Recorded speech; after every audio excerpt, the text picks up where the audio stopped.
no idea if any of this is going to work, but you know, we live in hope. Hopes and dreams is the land in which we reside, because I'm on new software. So there's that. It says that I'm making noises. You'll probably tell me pretty good if they're pretty good. Yeah, you'll tell me pretty quickly if I've got it wrong. No, apparently now's a good time to insert ads. Thanks, YouTube. It's always a good time to insert ads. That's what I've always heard.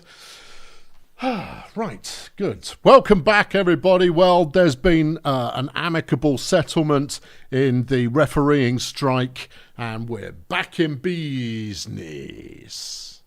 Yes, we are. It's Brutalball, back on a Tuesday. I apologise for the window size. Here's the thing, right? This software I'm using, what's it called? It's called Meld. Meld is the software that I'm using. Picked it up yesterday. It's miraculously easy to use. It's very, very, very, very, very, very, very, very good. That's my review so far. It hasn't let me down. It's allowed me to do exactly what I want. The only problem is it defaults to dark mode, which most people go, good, dark mode, cat hair.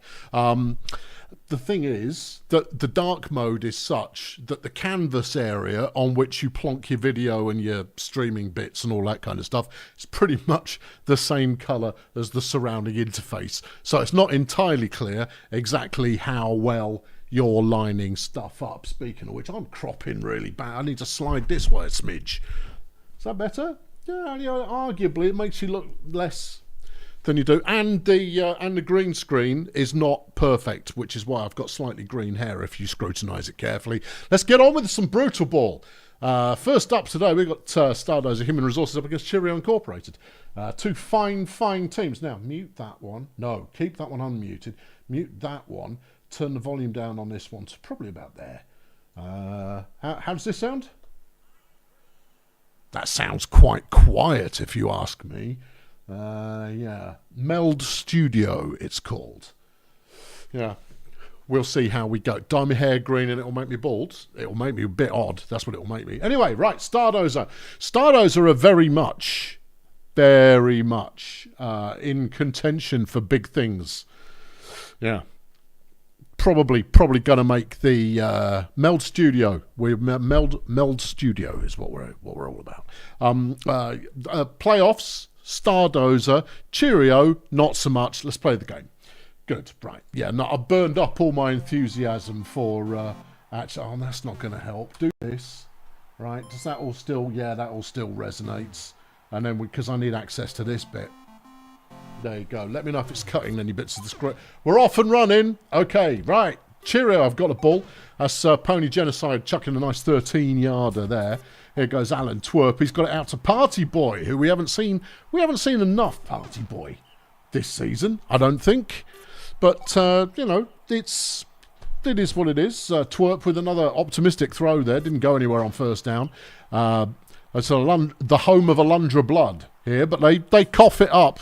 Top of the screen is cropped. Not on my preview it isn't. See, that's the problem. Because the canvas and the doodad are the flipping. I can't move it around very much. You're just going to have to get over it. For now, I might have another tweak in a moment. Where are we up to? Oscar Cattle Prod just got the ball for Stardozer and he's about to score. Yeah, game sound is a bit low. You can get over that as well. Oh, could you ever so slightly? No, never mind ever so slightly. I'll tweak it if it's completely broken. It's 1-0 Stardozer. You're ruining the commentary, kids, by going, oh, could you maybe just 3 pixels? Yeah, that's what happened there. Fumble! That was Myra Sacrifice fumbling the ball, picked up by Ramsey Pothole. King Starsinger now with a nice catch and a break tackle and a run and a what have you. John Baritone with a good catch off the pass. He's going to get inside the 5. No, he's not. He's going to get inside the 1. And Starsinger's piled it in and Stardozer are up by 2. Sacrifice with another catch. Trying to make amends for the fumble.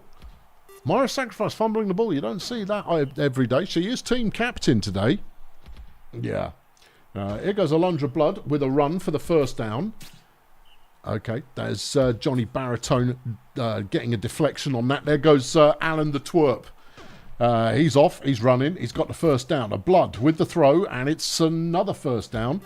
Cheerio in danger of scoring, and here it is. Minor Sacrifice pulls one back. Okay. Oh, hold on. There goes Ramsey Pothole. He's off. He's leaving. He's going places. Flipping heck. He made good headway there. 59 yards on the catch, and Baritone's going to take it in for a touchdown. Stardozer immediately getting another point. Yeah. Okay. Genocide with an 11-yard throw. Here's Twerp running on first down. Cheerio don't look unlively. I mean, that was a fairly unlively throw there, but I mean, fundamentally, they look pretty decent. But it's 3rd and 5. Twerp throws it, and it's out of bounds. And once again, Stardozer now have the ball. Okay, and that one's thrown away. It's 3rd and 4. Starsinger throws a late one, gets out a Pothole, and Pothole charges up the field for 27 yards. First down. Stardozer still rolling. Oscar Cattleprod dodging in and out of trouble. Here goes Dr. Gompen. He's sacked by Troy Oktoberfest. But Pothole's going to score another touchdown. And I mean, this is very... Oh, for crying out loud, people. All right, I'll move it around a bit then. Yeah, you can just miss some plays while I move this around. So you all shut up and just watch the game. Down to about there. That'll do it. I don't know what just happened. Hopefully nobody died. Right. Yeah. Again, as I explained at the top, I can't see where the canvas is. Right? So just deal with it. Or you can miss out on gameplay while I endlessly fiddle with it. Yeah. And that's really all there is to it. Baritone scored again. Stardozer are now up by 4, which means we should up the tempo. There we go. All right, there we go. Yeah, good. And then onwards. Yardage is cropped. You're discussing it amongst yourselves. Yeah, but I'm sat right here. That's the thing. Oh, hold on, it is. Why are you cropped? Hold on, I've got to look at my preview. There's my preview. Which has now obviously disappeared because I've tabbed to another window. Hey, maybe, save this discussion for another time because you're distracting me. Yeah. It's 7-1. Prod gets the ball again. And that's another 4-yarder. And there's another... Stardozer have really rather run away with this. Yeah. Yeah. And, I mean, Cheerio are not giving it away, but they're not putting up much of a fight either. Stardozer are going to roll onwards. I mean, they looked good for the playoffs anyway, but they look even more good for the playoffs. Now, Sacrifice is in again. 8-2. Oh, well done, Cheerio. Yeah. Minor Sacrifice is getting on a bit, if I recall correctly. I may or may not recall correctly. Party Boy got injured and Dr. Gompen got injured as well. I know, just a little bit of late beating each other up to keep things spicy, which is, I mean, a delight for all involved. Dave the Toast King has come in and made a play there for Cheerio. He drops the next one. Well, doesn't drop it so much, but John Baritone broke that one up. Sacrifice is in for another touchdown. It's too late, but I mean, you know, we can enjoy the thrill of watching a good player play well. Which is what we all like. The only thing we like better than watching a good player, she's going again, watching a good player play well is watching a good player get ritually murdered on the field. That's really the optimum scenario in the brutal ball sphere of entertainment. Ramsey Pothole with a nice 35-yard, taking him over 200 yards for the game. And with only one play left, the final score is 9-4. 9-4, 9-4, 9-4. Stardozer easily romping away to victory there. Cheerio with a decent enough comeback, but it wasn't so significant. John Baritone is the star of the game there with 2 deflections, an injury inflicted, 13 of the pancakes and 6 touchdowns. When did I miss those? Oh, when he was scoring them. You were probably fiddling around with the screen. Ah, yes. Yeah, but only 1 point ahead of Troy Oktoberfest, who racked up 51 pancakes and landed 4 sacks. Big game there for Stardozer, much like the rest of the season, one that Cheerio would sooner forget. Okay, right, let's start at the top of the order. Is Blood Pit going up against the Oh We Suck Toy Masters? This season, the Toy Masters are... Well, they're putting up arguably their least convincing performance so far, but it comes to what's the weather doing? It looks like snow. Oh, boy. Yeah. Okay, Blood Pit on their way, potentially, to another playoff run. The Toy Masters on their way, potentially, to the first time they've missed the playoffs. Exciting times, everybody. It is snowing, which means that it's going to be, fairly chaotic, somewhat disastrous. It decreases everybody's speed, the pass accuracy, catch chance, fumbles, all of that caper. There goes Scrag Vitamins on first down, and he's still on his feet, and he's running. And he's still going. A 32-yard run there for Scrag the Vitamins. Benny Sausages injures Kojak Misteron, who tries to make a tackle. And Kojak's done for the year.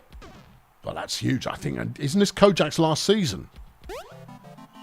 Might be. So anyway, Scrag punches it in for a touchdown. And Blood Pit have found themselves down a key player early on. 2nd and 9 is Mark Disneyland. He's coming off the bench, and it's dropped by Ramiro Pleasure Dome. That's Ramiro flipping Pleasure Dome. Marcel Purpose injured right back. Oh, I didn't see that. Oh, good. Thank you. Thank you, Cordo. Glenda Bastard with a 5-yard run. 2nd and 4. That one's overthrown. Here's the 3rd and 4, and they're stopped. Toy Masters with the ball back again. Scrag gets nothing. Yeah, nothing going on there. Press Play slung £2 in the bucket. Thank you very much, Press Play. Turk Ramjet has come in as the replacement player on the Toy Masters, but couldn't get any headway. And we're back in possession of the bouncers. But they throw an interception to Scrag Vitamins immediately. That's his 4th, only his 4th career interception. And now he's going on another mighty run, taking that one for 33 yards. Most impressive. Pleasure Dome gets a deflection. Ramjet's going to squirt it round the outside, and he gets 5 yards. Here goes Scrag again. Dodges straight into trouble, and the bouncers have got the ball back. Trombone makes a 10-yard reception, first down. Butch Harry Skull dishes that one out to Mark Disneyland, who gets him close, and then Glenda takes it over the line for the first down. Mark again with 3 yards. Here's Butch. He keeps it on the ground and casually runs it for the first. That one's thrown away rather than take some kind of damaging punishment. Pleasure Dome catches a 5-yarder. There's a sack on 3rd down, and the Toy Masters are back in possession. We're over a quarter into the game, and the Toy Masters currently lead 1-0. Oh, anything could happen, and possibly will. Turk with a short run. Scrag got to try and do it on 3rd down, and he fails to do so. That's a bad throw, I think intentionally. Butch Harry Skull gets himself sacked by Turk Ramjet. Glenda with a 3rd and 14. Completes it to Pleasure Dome, who... Ramiro Pleasure Dome is one of those players that you go, flipping heck, Ramiro, flipping Pleasure Dome. He's not that good. I think he's another one of those, looks great on paper, doesn't do very much. Like, what's his name? I'm thinking Lynn Mephisto, but it's not Lynn Mephisto. It's Linfield Muscles. Oh, Fumbleia. Toy Masters have fumbled it, and that's allowed Blood Pit to immediately score a touchdown. Linfield Muscles, right? Yeah. But between the two LMs there, are you thinking of an LM? No, you're not. You're thinking of Ramiro Pleasure Dome and Linfield Muscles, right? They've got good, solid defensive credibility, and you think they're going to be all that on offense, and they're just not. Anyway, the airborne game for the Toy Masters yields nothing in the snow, and Blood Pit have got the ball back again, and they're moving it up to half-time, where it's 1-1. Yeah. Well, I would say, Linfield has no pace, and I would say the same is true of Ramiro. Hold on. Glenda just coughed the ball up. Butch Harry Skull managed to pick it up. Here goes Scrag. Can he break tackles? Not this time. Okay. 2 big runs early on, but he's done nothing since then. There's a 6-yarder. It's now first down again. Turk Ramjet looking to pass. Completes one out to Sausages, and Sausages is taken off. He gets down. He's coughed the ball up. But Turk Ramjet, did he throw the ball? Yep, he threw the pass, then ran upfield and picked up the fumble and advanced it further. That's dedication to the cause. Super job. Vitamins with a 23-yard run gets them close. It's 2nd and goal. Turk can't get there. Who is Scrag? What's he going to do? Evade, throws late, and it's deflected. All right, it's another fumble. Who's got it this time? It's Justin Underworld, and it's down at the 1 yard line. Scrag needs only 1 yard. Justin on second down. Throws it. Touchdown, sausages. 2-1 Toymasters. Well now, yeah. Okay, Butch Harry Skull for Blood Pit on a 2nd and 4. Gets them close to the first down yard line, whatever. It happened, so it's academic at this point. Mark Disneyland with a nice run gets 11 yards. Everyone, of course, slowing down here in the snow. I've got to dial down my enthusiasm. I can already feel over-enthusiastic throat coming on, which is a medical condition that you can look up if you feel the need to do so. 2nd and short. Harry Skull there, a 9 yardage. There's the first down. Harry Skull throws it. It's caught again, and Blood Pit look likely to tie it up, and they do so. 2-2. 1 quarter left to play. Both teams having not the best time on offense, but that's the weather for you. Ramjet tries to run it on an optimistic 3rd and 6, and it doesn't come off. First down thrown away for the bouncers. Here's Harry Skull. He's looking deep, which is he could have lobbed it there, but he didn't bother. Glenda can't get anywhere, and we're back with the Toymasters again. Scrag. Another heroic run attempt, only 3 yards. Then an incomplete pass, 3rd and 6. Turk gives it a go, and that doesn't work. Pass from the bouncers. Frank Trombone picks it up, takes it down, gets it to the 15. 32 yards on the reception. Harry Skull is stuffed at the line. Here's Glenda. Looks for a target. Has one. It's Frank again, and he's down at the 1 yard line. Disneyland punches it in. Toymasters trail for the first time in the game. Scrag can only get 2 yards. 2nd and 7. 12 plays left in the game. That one's deflected by Pleasure Dome. See, that's what he does. He's good bit of defensive lad. Glenda gets them the first down, and with 9 plays left, this surely puts the bouncers they are in the driving seat, but it depends where they're going to drive to, and indeed from, or just to, frankly. Yeah. Hold on, Scrag's on the hustle. He gets almost to the 50-yard line. They've got 4 plays left. They need a big play, and Turk's not going to get it doing that. 3rd and 8, game's over. There you go. That's your lot. No, we're all done here. 1 play left. Just fall over Butch and it's done. There you go. Final score, Blood Pit 3, Toymasters 2. Just shy of 700 yards in this game. Yeah, I mean what you just watched was rather a reflection of the game overall. Ramiro Pleasure Dome, star of the game, 110 receiving, 6 deflections. 6 deflections, man. That'll kill you. That'll kill most teams. You give up that many deflections in a game, you ain't going to win. As evidenced there by the Toymasters. Right, on to the next one. Let's go down the deep end. All right. Yeah, I'm looking forward to this one. Really? Yeah. I like the Fire Chefs at the moment, despite the fact that they are very much a divisional rival. Not really. I like the way they play. What about Port Miggins? I think Port Miggins have got quite a lot of, gusto. They've got a good shake of enthusiasm about them, and we like that. Okie dokie. It is going to be the team that plays in black. No idea. Could be either of them. Pirates? It's the Pirates who have the ball first. Angie Railroad gets very nothing off that one. Dougie Conglomerate. We like Doug Conglomerate. There goes Nora Incapable. Picking up a whole yard on 3rd down, and the Chefs have taken over. Viv Crumble immediately getting a 16-yard catch. Farmer Vault style completes 1 for 8 yards. Here's Ellie Redenta. Throws a nice short one to Eva Composite, who's going to get down to the 5-yard line. That one's deflected by Dougie Boy Conglomerate, who I might look at signing. I might. No, I don't really want Doug Conglomerate, though. No. You want Julio Lobster, don't you? Yeah, I really do. Anyway, Angie Railroad's on the move. She gets 16 yards after the Fire Chefs failed to score. Viv Crumble's been injured. Oh, no, what a shame. Burt Violence has come on instead for the Chefs. Meanwhile, Arnie Hamburger picks up a big chunk of yards for the Pirates. Woo! Yeah. Yeah, I know. Yeah, Conglomerate gets nothing. It's 3rd and 10, and they're stuffed. Unfortunate. So you say. Chef's back in possession. It's still 0-0 at the moment. That's deflected by Incapable. It's 3rd and 6. Ellie Redentor's going to try and run it there.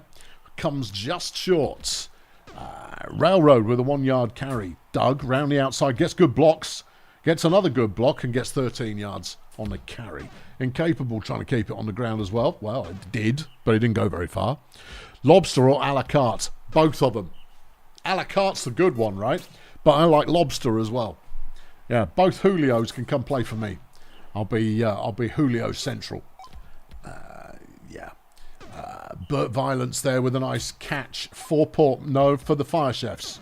It's because both teams play in black. Yeah, I know they do. But the Pirates are playing in the blacker uniform today, whereas the Chefs are scoring. Eva Composite in on a 26-yard catch, and the Chefs open up the score after 30 plays.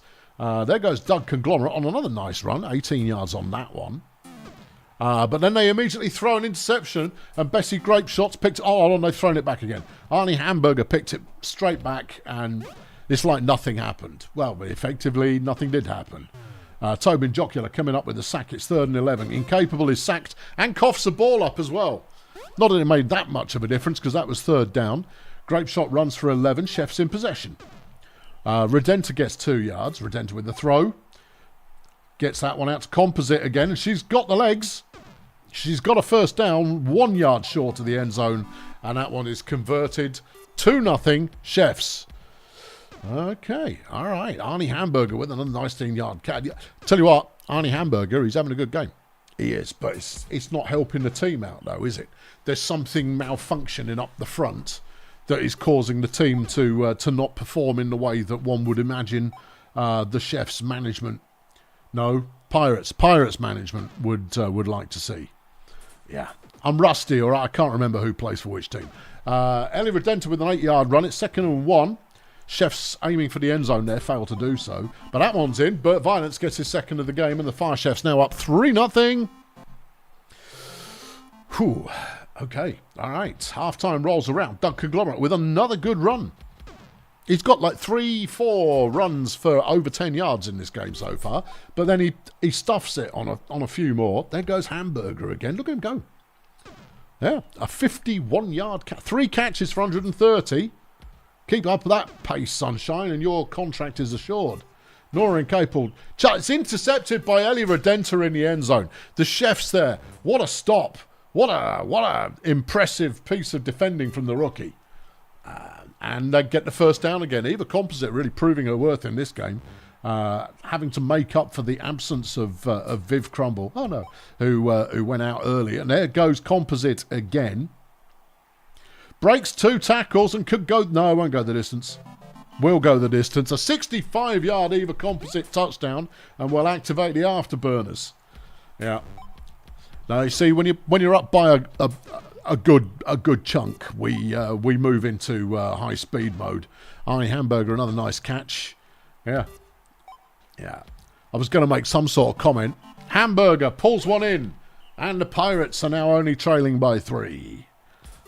What were you going to say? I know, I've just fumbled, and the Pirates have got the ball back. Railroad, decent run there from Angie Railroad, 13 yards. Doug takes it a couple. Incapable chucks it away. Angie, she's in. It's 4-2. Are we taking it off afterburners? We'll see if the Chefs score on this drive. They didn't. All right, hang on then. We might have a game on our hands. We'll slow it down by a notch. It's now 4-3. The Pirates' comeback is potentially occurring. Brace yourselves if you could be bothered. Burt Violence, an important catch there for the 1st down for the Chefs. Bessie Grapeshot leaving it late and running it. Smart move, 15 yards. Hamburger with a deflection. That one's overthrown. It's 3rd and 10. And that one comes up short, and the door is now open for the Pirates to tie it up. And they've got it to Hamburger again, who's going to get down to the 20. A 59-yard reception. Doug can't get very far. Here's Norable. Yeah, that's her Instagram handle. But it gets nowhere. No.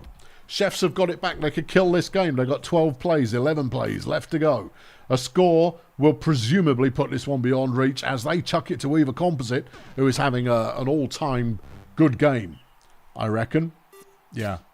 I wouldn't know. I wouldn't know what Eva Composite's best game ever was.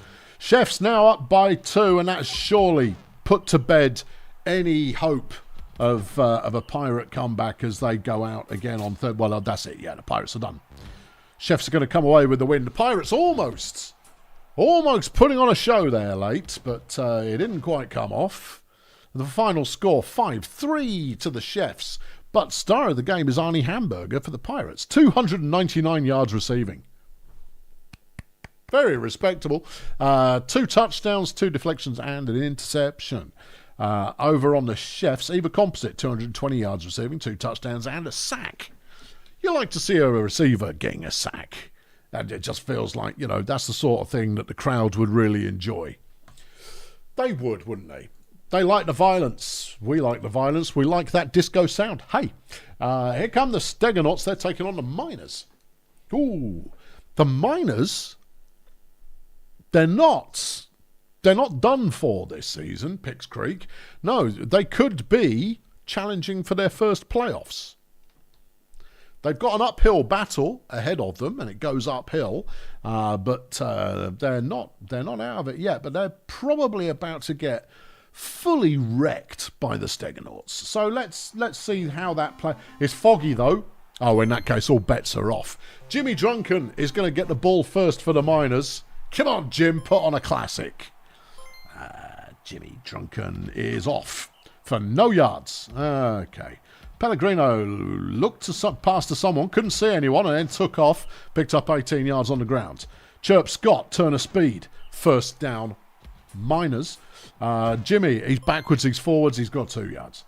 2nd and 7, Pellegrino again, round the outside of the line, just short of the first down though. Scott, he needs 1 yard. He threw it. What a clown! He had a million miles open to him there on the left side as we look at it of the field. But they've kicked the door open and coming through it are the Stegenauts. Barry Science is playing at runner today because they're going to just keep it on the ground. There's no sense in trying to throw it in the frog. No. But they failed to get the first down. Jimmy Drunken there stuffed behind the line. Pellegrino. No one had stopped Constance Frenzy, who comes up with the tackle for loss there. Scott picks up a bit, but it's nowhere near enough. Barry Science is looking to throw. Well, that's a terrible idea. Nobby Harefoot now also looking to throw, and that, no, it doesn't, and that, no. All right, 3 and out for the Stegenauts. Jimmy Drunken picks up 7. Here's Pellegrino looking for the last 3, gets 2 of them. Scott throws a short one to Scott. What? He threw it to someone else. Oh, I see, okay. But they got the first down and they're still rolling. It's now 3rd and 7 though. Scott, wide open, centre of the field, picks up 11. Jim throws a pass. You don't want a drunk halfling throwing the ball. It's a bad idea. I mean, it was completed. I'm just saying it's a bad idea. Okay, right. I'm waiting for a Jimmy Drunken stumbling master run up the field for 50 yards, swerving in and out of danger. The Miners have stalled. Barry Science now on the run for the Stegenauts, his best carry of the day, getting 17 yards. Nobby Harefoot now appears to have learned how to run as well, picks up 23. Here comes Mary Ruthless, who is a runner by default, and there she goes. Yeah, picks up 19. Well, this is not what you want to see if you're a Miners fan. The Stegenauts figuring out how to do some blocking, but they've stalled, and that's the end of the drive. Okay, Jim picks up 3. Here's Pellegrino. He's got the first down. Chirp Scott now is going to do what? He's going to run around the outside, but run out of steam really fast, so he only gets a yard. Jim tosses it. It's deflected by Frenzy. Pellegrino. He waits, he runs, he goes. He's got an open lane and picks up 20. Scott round the outside, and he's a sprinter, is Chirp Scott. Not the fastest you're going to see, but he got 13 yards on that one. It's still 0-0, incidentally, as we approach half-time. The Leon Ham has chucked a tenner in the bucket. Thank you, Leon.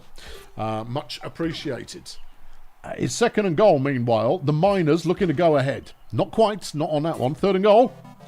It's a thrown in touchdown. Justine van der Poel getting the first score of the game. Well now, yeah. 1-0 at half-time. Coach Knob. He used to be BDP's coach, and then I sacked him. Right, 2nd and 7. And it's intercepted. The pass was intercepted by Larissa Tornado, the team captain. 22nd interception of Larissa's career.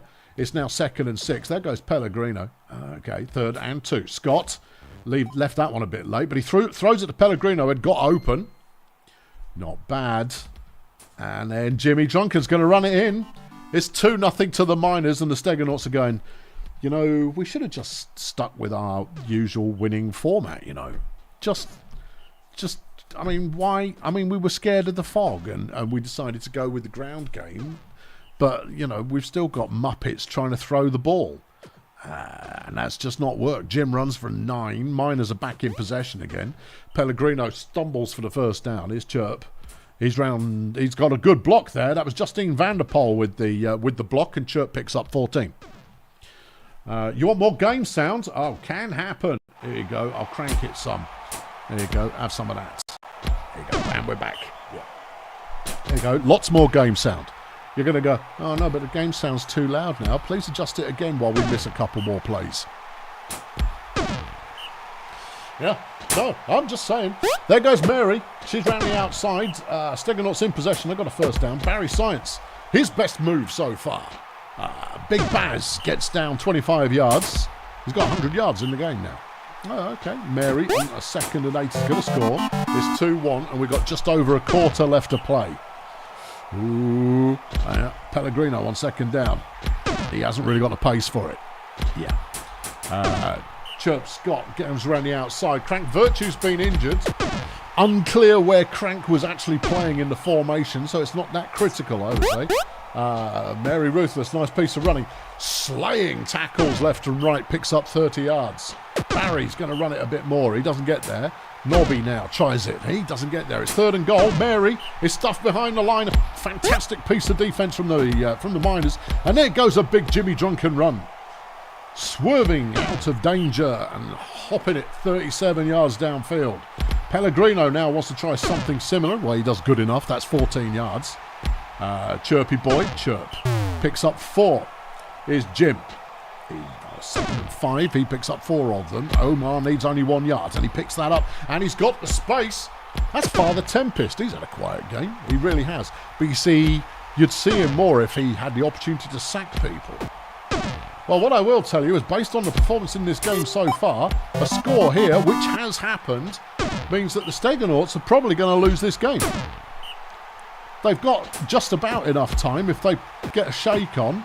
And Mary's certainly got that memo as she hot-foots it downfield, picking up a very respectable 46 yards. But they've only got 8 plays and they need 2 scores. There goes Barry Science. He's going to get him close. He's not. He's going to get him in. 1 point in it, Miners with the ball. Jim picks up blocks and then decides to run back the other way and gets tackled after only 4 yards. Omar picks up the first down. Ooh. Chirp just needs to keep possession right now. 4 plays left. Jim. He stops short of the first down. Here's Omar. He's got the first down, and that's the game. Unless they fumble, in which case it's probably still the game. Last play. And tackle for loss on Jim Drunken there. Final score, an upset. Picks Creek 3, Stegenauts 2. A close one. Oh, yeah, came down to the wire. Pamela Mustard, star player of the game, in the line. 56 pancakes and 2 sacks. Intriguingly, for those of you who care about intrigue, the Stegenauts managed a grand total of -4 pass yards. Yeah. No, Picks Creek picked up 54 pass yards. I think this is the combined lowest passing game on record. Yeah. Father Tempest, incidentally, was the highest fan-pointed player for the Stegenauts with 43. But that was a quiet old performance right there. Okay, back down the deep end. No, I'm saving that. Why? Because it's a game that will absolutely slap. BDP Nomads, come on, that's a big game in anybody's language. All right, well, let's do Sea Raiders Shady Palms. This could be an interesting one. All right, okay.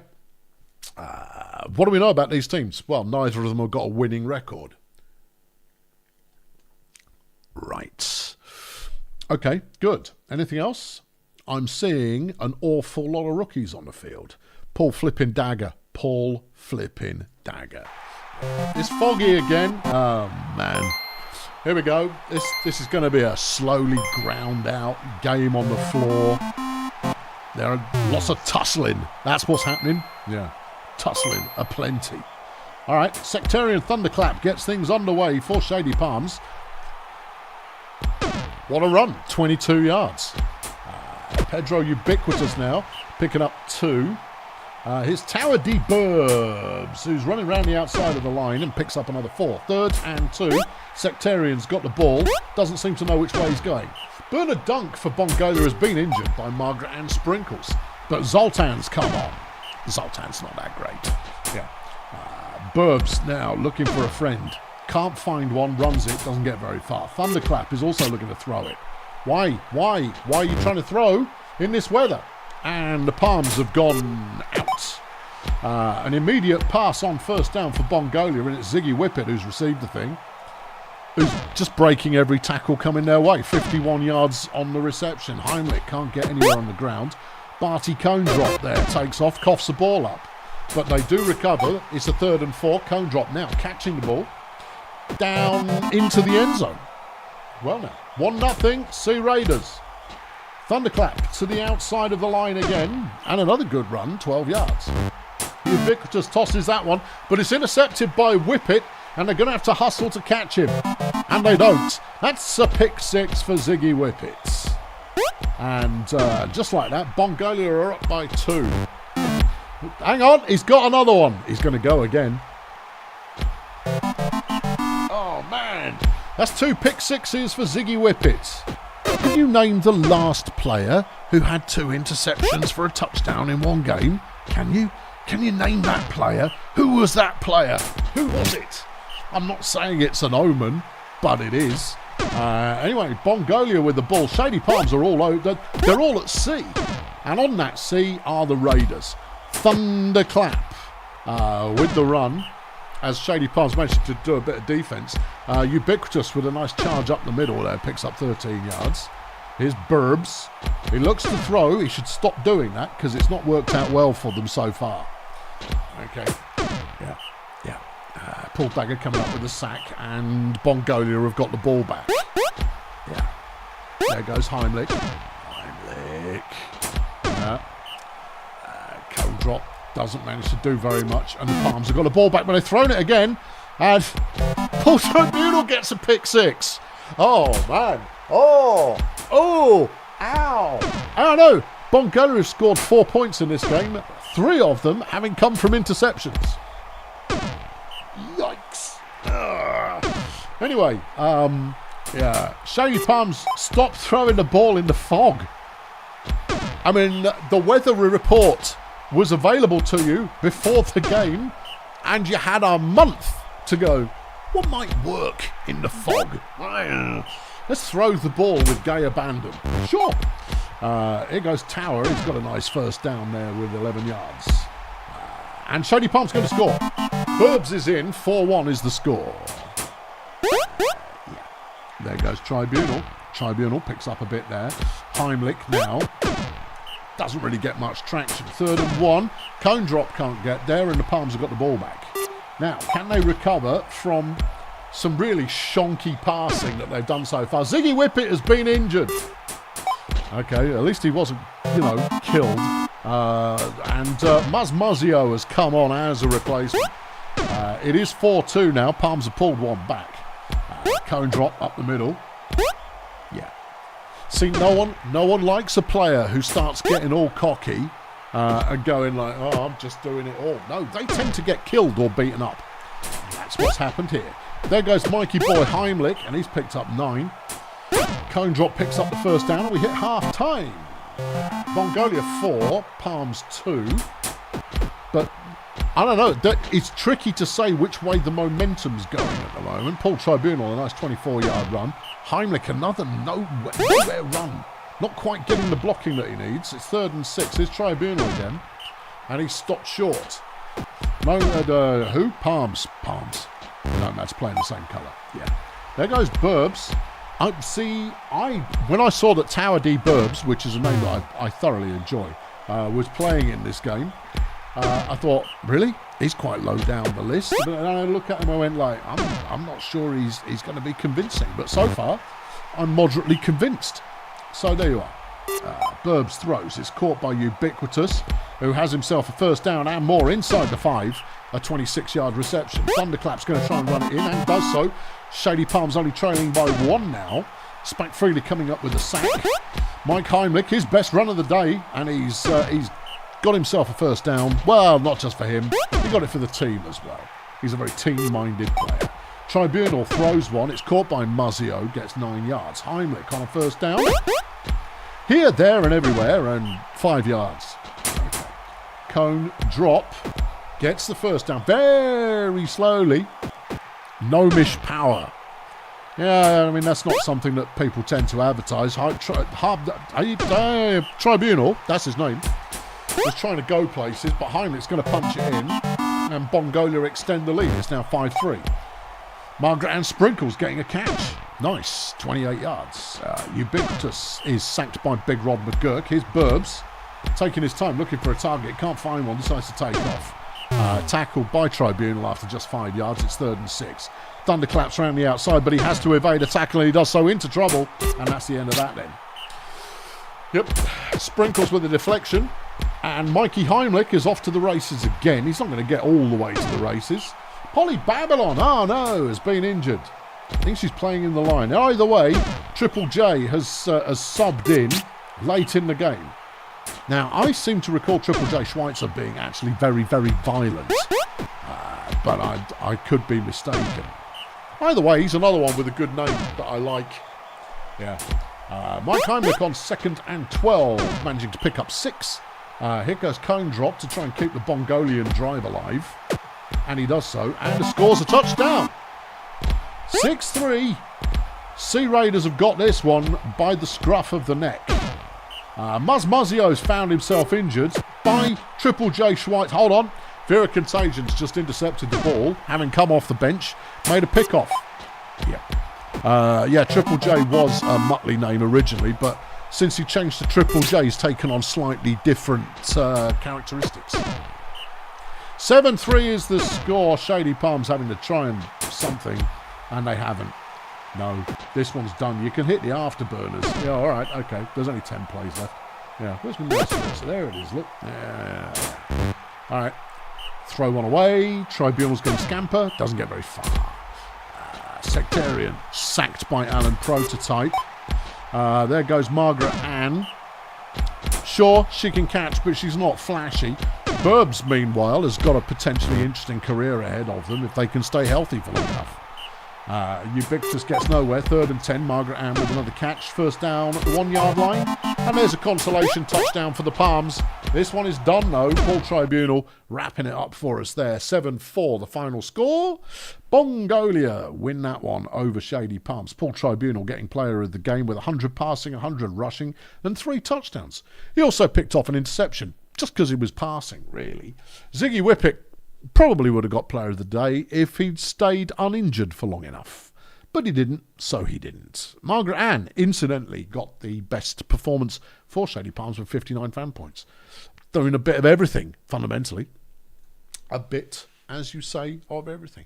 Here comes Peninsula Transport up against Vulcamoose. This is an interesting matchup.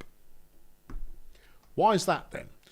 It's an interesting matchup because Peninsula Transport looked mightily good last season. This season, they're not quite clicking with the same...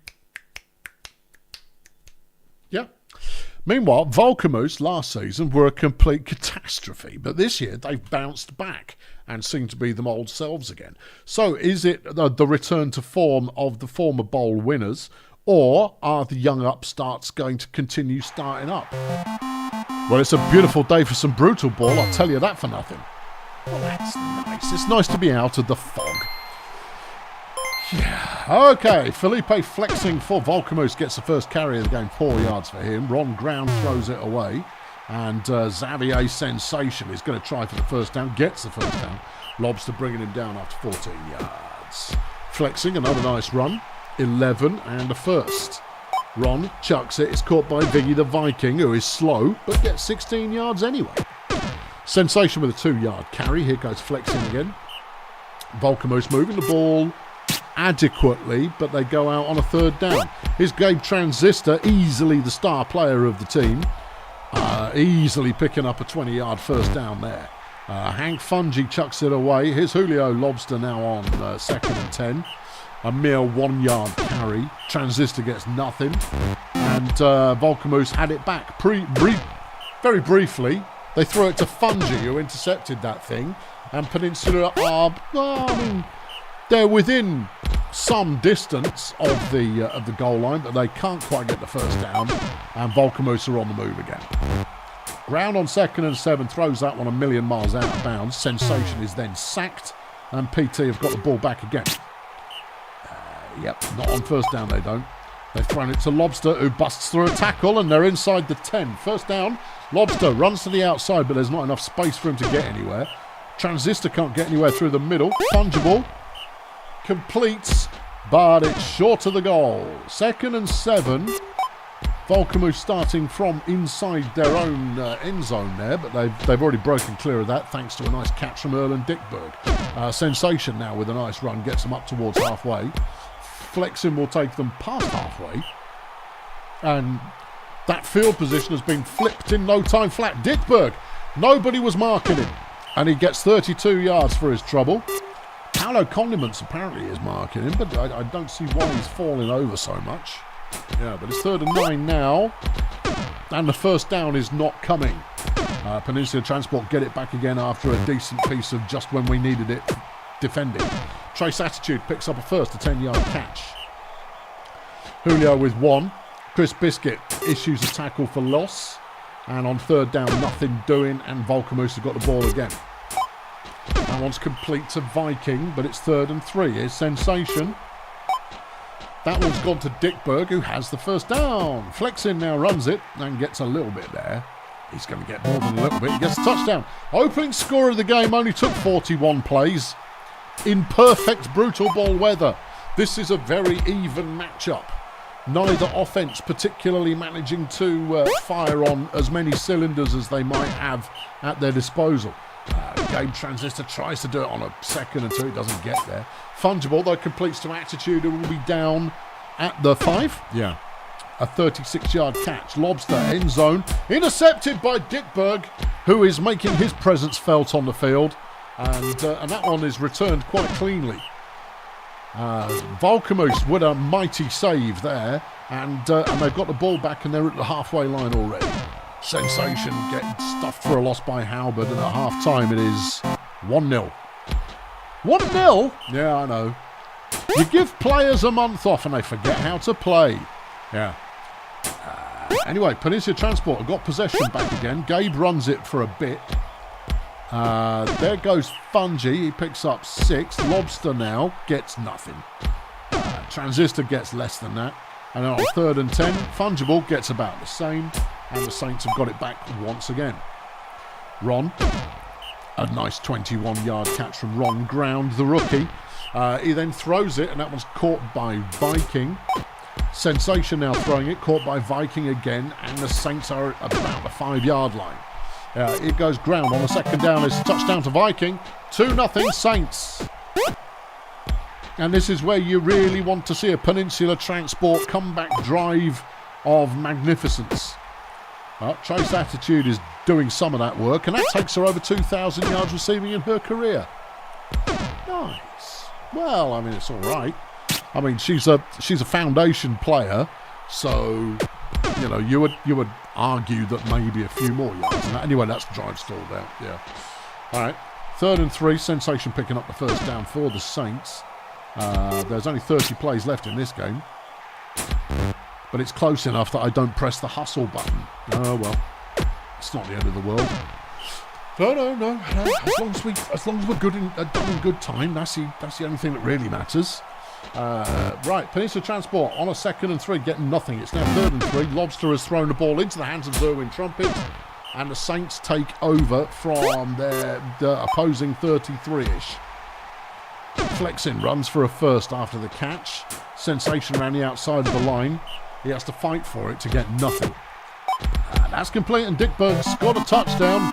It's 3-0. Peninsula Transport not clicking even slightly.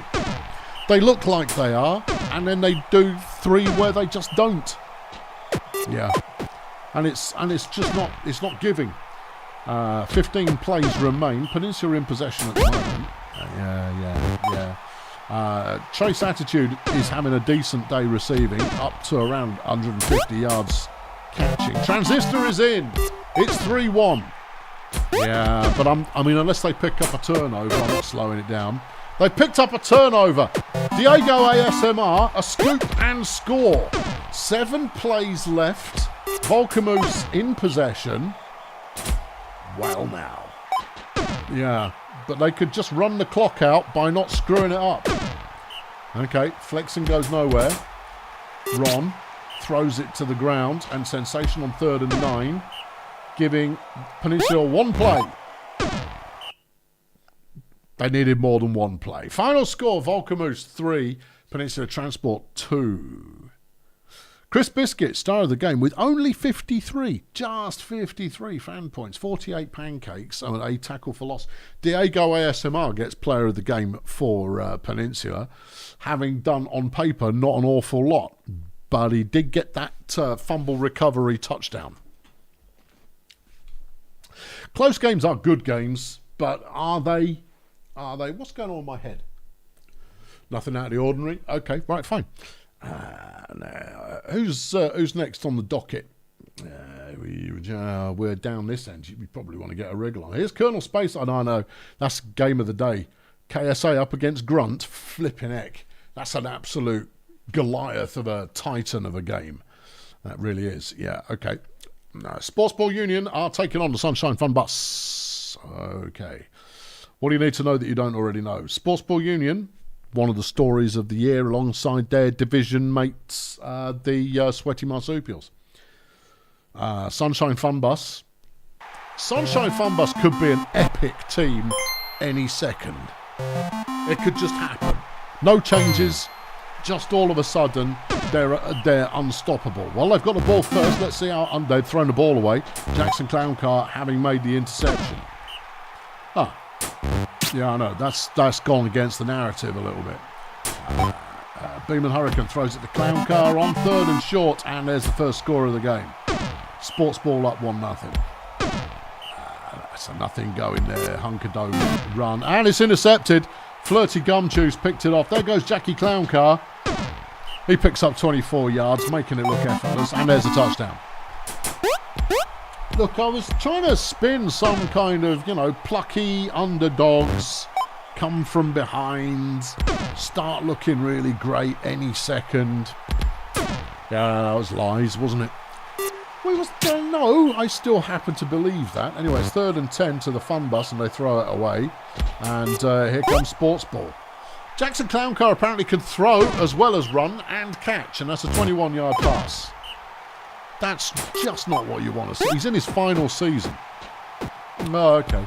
Then he can be as good as he wants to be. Marcel LeJam's picking up the catch there from Beam and Hurricane. That one gets them down 3 yards short of the first down, but there's Clowncar in the end zone. It's 3-0. Well, yeah. Hunkerdome. There you go. There's a run. 16 yards. Yeah. Colt Rhombus, he's going as well. 22 yards from Colt Rhombus. Antonio Rojas picks up another 15 in the air. Here goes Hunkerdome again, getting another 5. This is solid. That was deflected by LeJams. DeCaro, Rojas, touchdown. Funbus pull one back. Okay. Yeah, no, we root for the Sunshine Fun Bus, but obviously, unless Jackson Clowncar is running the ball really, really fast, then we root for Jackie Clowncar, because it's just worth watching. LeJams with a nice piece of high effort running. Hurricane throws that one to Gumshoe, and 25 yards short of the end zone, and there goes Jackie. But he stopped after only 22 yards. He's getting old. Touchdown, Sports Ball. 4-1 is the score now. 3rd and 10 to the Fun Bus, and they've completed it. Rhombus with a nice completion. DeCaro throws an interception. Beam and Hurricane has picked it off, and there goes Clowncar on first down for 7 yards. Second and 2. Completed pass, first down, Gumshoe. Hurricane to Gumshoe again. That's another touchdown. 5-1. Yikes. Yeah. I mean, when did that happen? I mean, did I blink and they scored like 3? I mean, I can recall a couple of them going in, but where did the 5 come from? Anybody's guess, man. Anybody's guess. Anyway, they're stopped short, the fun bus, and once again we're in possession of sports ball. It's half time, it's 5-1. We're going to increase the tempo early here because this one's already getting out of hand. DeCaro, nice pass to Frank Tango, picks up 24. Is Hunkerdome, he's completed to Tango again, who's down the sideline, getting another 20. Rhombus to Rojas, touchdown. 5-2 the score now. Okay, yeah, Gumshoe, an 8-yarder. There goes the Jams, and he's going to get a little bit before being brought down. Hurricane throws, caught by Gumshoe. A flirty Gumshoe, really? Yeah, safe pair of hands apparently. Oh, yeah. I mean, there's Bird Dog. When's Bird Dog joined the game? I don't know. He's been around apparently all the time, but he just got a touchdown. Hold on, Clown Car with an interception. And he takes it down to the 3-yard line and then punches it in for the touchdown. Well, oh dear. Yeah. Yeah, I know. I mean, whatever. Yeah. Rhombus, nice piece of running. 2nd and 5 to Caro. That one's out near the sideline, but it's not caught. And there goes Rojas again. And he gets another 22 yards, over 100 in the game. Gumshoe with the deflection. Here goes DeCaro, running it again. It's 3rd and 1. Hunkerdome has the first down. Rhombus. That one's deflected by Gumshoe. DeCaro. That one's deflected by Bird Dog. And there's the touchdown. Frank Tango getting one. 7-3 now the score. 1/4. There goes Bird Dog again. Are they like subbing him in or something? No, they just haven't been throwing him the ball. Hold on, DeCaro just picked it off. And then he threw it back again the other way. Okay. Oh, well, I mean, say la guerre, I guess. And Bird Dog's going to score a touchdown. Well, Sports Ball have certainly got the ability to score and to turn the ball over, but one questions whether their defence is going to be enough come the end times to stop some of the meatier teams. Right now, the fun bus, lots of talent, but they're all quite a bunch of flimsy lads. So read into that what you will. You know, you got a Bastet and a Gnome and a flipping Halfling and you're just going to go, yeah. And Rojas is a Drow. I mean, yeah, but I mean that's the flimsy edge of non-flimsy. True, yeah. 7 plays left. Sunshine Fun Bus with the ball. They would quite like one more score, but they're not going to get it. Clown Car picks up 8 there. He's not had a stellar day. He's played well on both sides of the ball. Yeah, but he's not had a Jackson Clown Car kind of a game, though, has he? No. And that's that one then. Sports Ball Union 8, Sunshine Fun Bus 3. Pretty much the scoreline that was expected. Clown Car does get star of the game, 89 fan points, 105 rushing, 3 touchdowns, a tackle for loss, and a couple of interceptions. Not bad. Beelzebub Fastidious got the best player for the Fun Bus. 21 pancakes and 13 tackles. What a remarkable performance. Ew. Okay, right, next. Let's do budget up against Beekeepers. All right, okay. What do we think about this game? I mean, the chat there can probably fill in the prediction. It's the Capsicum Disco show, everybody, but is Capsicum Disco good enough to stomp all over Mini Sabotage? That's the matchup we're looking for, but it's not the one we're going to get. No. Sabotage is currently blocking Fenchurch Stochastic, so that's not a matchup we're going to see. Anyway, the Beekeepers starts and David Concentrate gets 5 yards. Pickle. Yeah. Okay, here goes Dirty Wood. Dirty Wood's getting a start. Okay, getting nothing on the ground. Concentrate, tosses it. It's caught by Mr. Cag, who has a 25-yard first down. Mickle Pickle now with the run. Gets 5. Woods sacked there by Coral Success. Capsicum Disco coming up with a sack. And that one tossed casually aside. Another sack coming in there. It's all happening. Sacks galore. Everybody gets sacked. Sacks for everybody. All right, who's in possession? It's the Beekeeper. Hang on, what happened there? It looked like it said deflection, but it looked like a fumble, but Sabotage has just scored a touchdown and the Beekeepers are taking the lead. Right. Harry Snowman picks up a yard there for Budget. They've thrown it to Disco, who only manages to break one tackle. Yeah, but, caught the ball. That's a first. That one's thrown away. It's 2nd and 10. Budget with the ball. Capricorn throws it to Disco. Disco to the 5. Has the first down. It's Spiny. End zone. Nothing doing. Snowman on 2nd goal. Runs through the middle. To the middle. And then falls over. But that's a touchdown. Stochastic 4 yards. 1-1. Mr. Cag with a nice catch there. Catching a 20-yarder. Pickle gets 4 on the ground. Here's Woods. Completes the pass out to Sabotage, who fumbles the ball after a pretty hefty tackle. It looked like a Minotaur doing the work there, and Budget had got the ball back. There goes Disco. Eventually brought down after 43 yards. Stochastic catching the ball off a Capricorn pass. Hippie Impact coming up with another sack. And again, Hippie Impact with a 3rd sack. Stopping the drive, and the Beekeepers breathe out again after Budget were looking really rather good. Here's Woods on 3rd and 2. It's a first down. Okay. Davey concentrate, throws long, finds Sabotage, who's going to break for some decent yardage here. 58 yards, and they're just short of the end zone. That didn't work, though. Pickle brought down early, but there's the touchdown. Mr. Cag, a 10-yarder. Beekeepers up 2-1. Capsicums drop the ball. Well, that almost never happens. Yeah. Capsicum's quite reliable compared to the other one. Oh, who's the other one? Can't remember. Either way, that driver stalled out. Although Dirty Woods is about to lose. Oh, he's not. No, he's not. He's still going. A 17-yard carry from Woods. And the Beekeepers are at the opposing 25. Pickle can't get much there. Woods throws. It's caught by Cag, who breaks the tackle, is in again. Beekeepers up 3-1.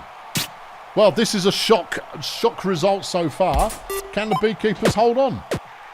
Well, it's not yet half-time. It's half-time soon, though. Disco is certainly getting plenty of catch opportunities. 7 already in the game. Tits Up coming up with a tackle. It's 3rd and 11. It's half-time. And Budget have the ball. Capricorn throws it, but Disco is tripped up. Okay, Beekeepers back in possession again. 2nd and 2. That one's complete, and Mr. Cag is... It's these receivers. The 2 receivers that the Beekeepers have got are outplaying... It looks like Spiny Turtle Wax and Fenchurch Stochastic, who are doing the defending, and they've got themselves another touchdown. It's now 4-1. I can't accelerate this because this feels implausible. Yeah. Because the Beekeepers aren't a good team. Right? I was about to say, they're not a bad team. No, they are. They are a bad team. And they know it. But they're working on improvement. They've got a couple of flashes of talent. But they know this is not their year. Whereas Budget have a good team. Mostly. They've scored, look. Okay, Disco's got one. It's now 4-2.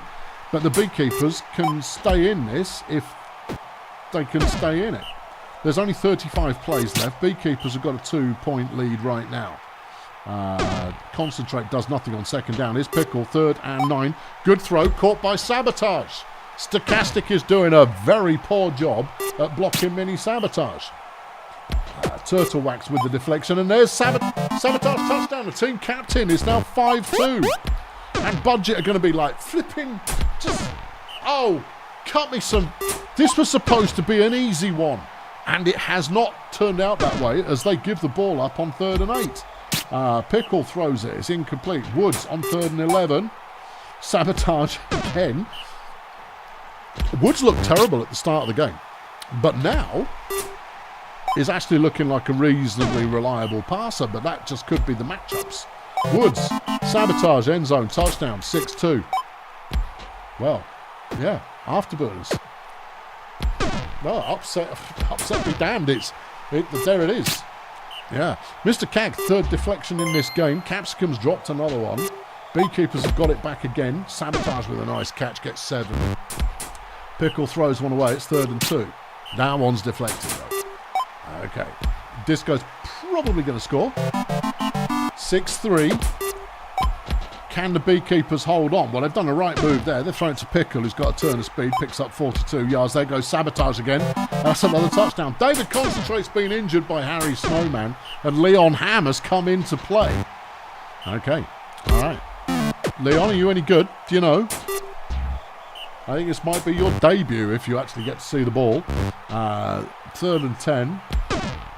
Leon gets himself injured on his first touch of the ball, and Rooster Views has come into play. Oh, Sabotage, another touchdown. And the Beekeepers have done what nobody would have expected. Final score, Beekeepers 8. Budget 3. What? Yep. Okay, well, that's not what anybody anticipated. Hippie Impact is not the star of the game. Capsicum Disco is the star player in the game. 89 fantasy points, 304 receiving, 2 touchdowns, 2 sacks, and 21 tackles. Hippie Impact's got the best result for the Beekeepers with 67 fan points, 26 pancakes, 4 sacks, tackle for loss. That's a peculiar result. We like it. Yeah, it's almost like someone has decided to just etch-a-sketch everything that came before. That's the etch-a-sketch move. All right, it's Lingo Blend, everybody, up against Failurewood is next on the docket. Both these teams really need to win. Lingo Blend probably out of it at this point. But you know what? Beating a divisional, no. Conference rival, oh. That's barely worth mentioning then. Barely worth it.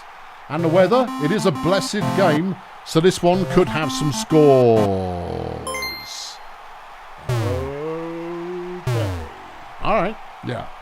Tim Vanken, first with the ball for Failurewood, does nothing. Demijohn throws it. It's caught by Ronnie Drongo, who has a first down and quite a lot more, 42 yards. Emmanuel Weathercombe chucks that one to the sideline for 5. Here's Vanken again. He could have played for BDP, you know, but they didn't want to trade him. Nope, didn't want to trade him. Fromage chucks the first touchdown of the game after just 5 plays, and it's 1-0 to Failurewood. Moving well, though, Lingo Blend have scored a 3rd and short. John, just run, John, run. There you go. John runs for a first down and goes, oh, there's nobody here. Picks up 22 on the ground. Okay. Caught Fraggle, fumbles the ball into the hands of Zimski Tabulate. Tim Vanken's found himself injured by Tiggy Teapot. Phantom Mafanta has come in as Hack Murphy scores a Lingo Blend touchdown. Mafanta there, throwing immediately, gets it to Exorcism Fry, who picks up 36 yards. Whoever, didn't work. Demijohn didn't make it happen. 3rd and 12. Mafanta again is sacked by Teapot. Okay, yeah, 1-1 is the score. Flora Dope with the ball. 1 yard carry. Here goes caught Fraggle, swerves in, swerves out, fumbles it. Should have been swerves in, swerves out, coughs up the ball. Fanta with a nice run. We don't see Phantom of Fanta very often. I think she played quite a bit in the first season, but we haven't really seen her since then. Unless I'm mistaken. I'm pretty sure I'm not, though. It's 3rd and 8. Demijohn gets that one to Mafanta, who's going to score. And it's 2-1 to Failurewood. Okay, there's a sack. Vanessa coming up with a sack on first down. Dope can only get 1 yard. It's 3rd and 10. Fraggle, nothing doing. Mafanta tries a run, does not get anywhere with it. Demijohn is sacked by John the Plum. He's a gnome. You can't allow yourself to be sacked by a gnome. It's inhuman. Yeah. Flora Dope has been injured by Irish Joe Shock, and Ulysses Failure is into play. Okay. Tiggy Teapot's shirt appears to be speckled in blood. Tasteful. Exorcism Friday coming up with a deflection. Nice work. Right now, Failurewood have the ball, but this is a very back and forth kind of a game so far. Demijohn looks for a target, finds Drongo, but it's for no yards. Weathercone chucks it deep. Fry is open and running. Picks up 33. Mafanta swerves, gets 2. His 2nd and 8. Here's Demijohn again. And he picks up a nice 5. Weathercone throws it. It's a first down short of the end zone. Mafanta is in. 3-1 Failurewood. And Lingo Blend so far not having the best moves offensively, but that was a nice run from Failure. Here goes Fraggle. Picks up 2. John the Plum gets himself sacked by Vanessa Hammock. Failure gets only 2, and Failure would have the ball back. Fry for 13. Here's Demi-John. Seeks, finds Drongo. 19 yards, half-time, 3-1 is the score. Okay. A gentle toss there from Emmanuel Weathercone. Wasn't needed, didn't accomplish much. 3rd and 8. That one goes real short, and Lingo Blend have got the ball back again. Here goes Failure. Had one good run and then nothing since then, and has kept up that pace. Court Fraggle gets good blocks and moves in slow motion for a first down. The Plum to Fry. Nothing. No. Failure. Nothing. Fraggle. No. Just not working in the happy land of Lingo. Yeah, 3rd and 5 though for Failurewood. Weathercone throws it, picks up a short first down. Mafanta gets 6. That one's deflected short. It's 3rd and 3. Squeaking 3 yards for the first down. This short play stuff can naff off. Come on, give me big action plays or severe swervy running. That was an attempt at a swervy run there, but Minotaurs just don't swervy run. Anyway, it's 4-1.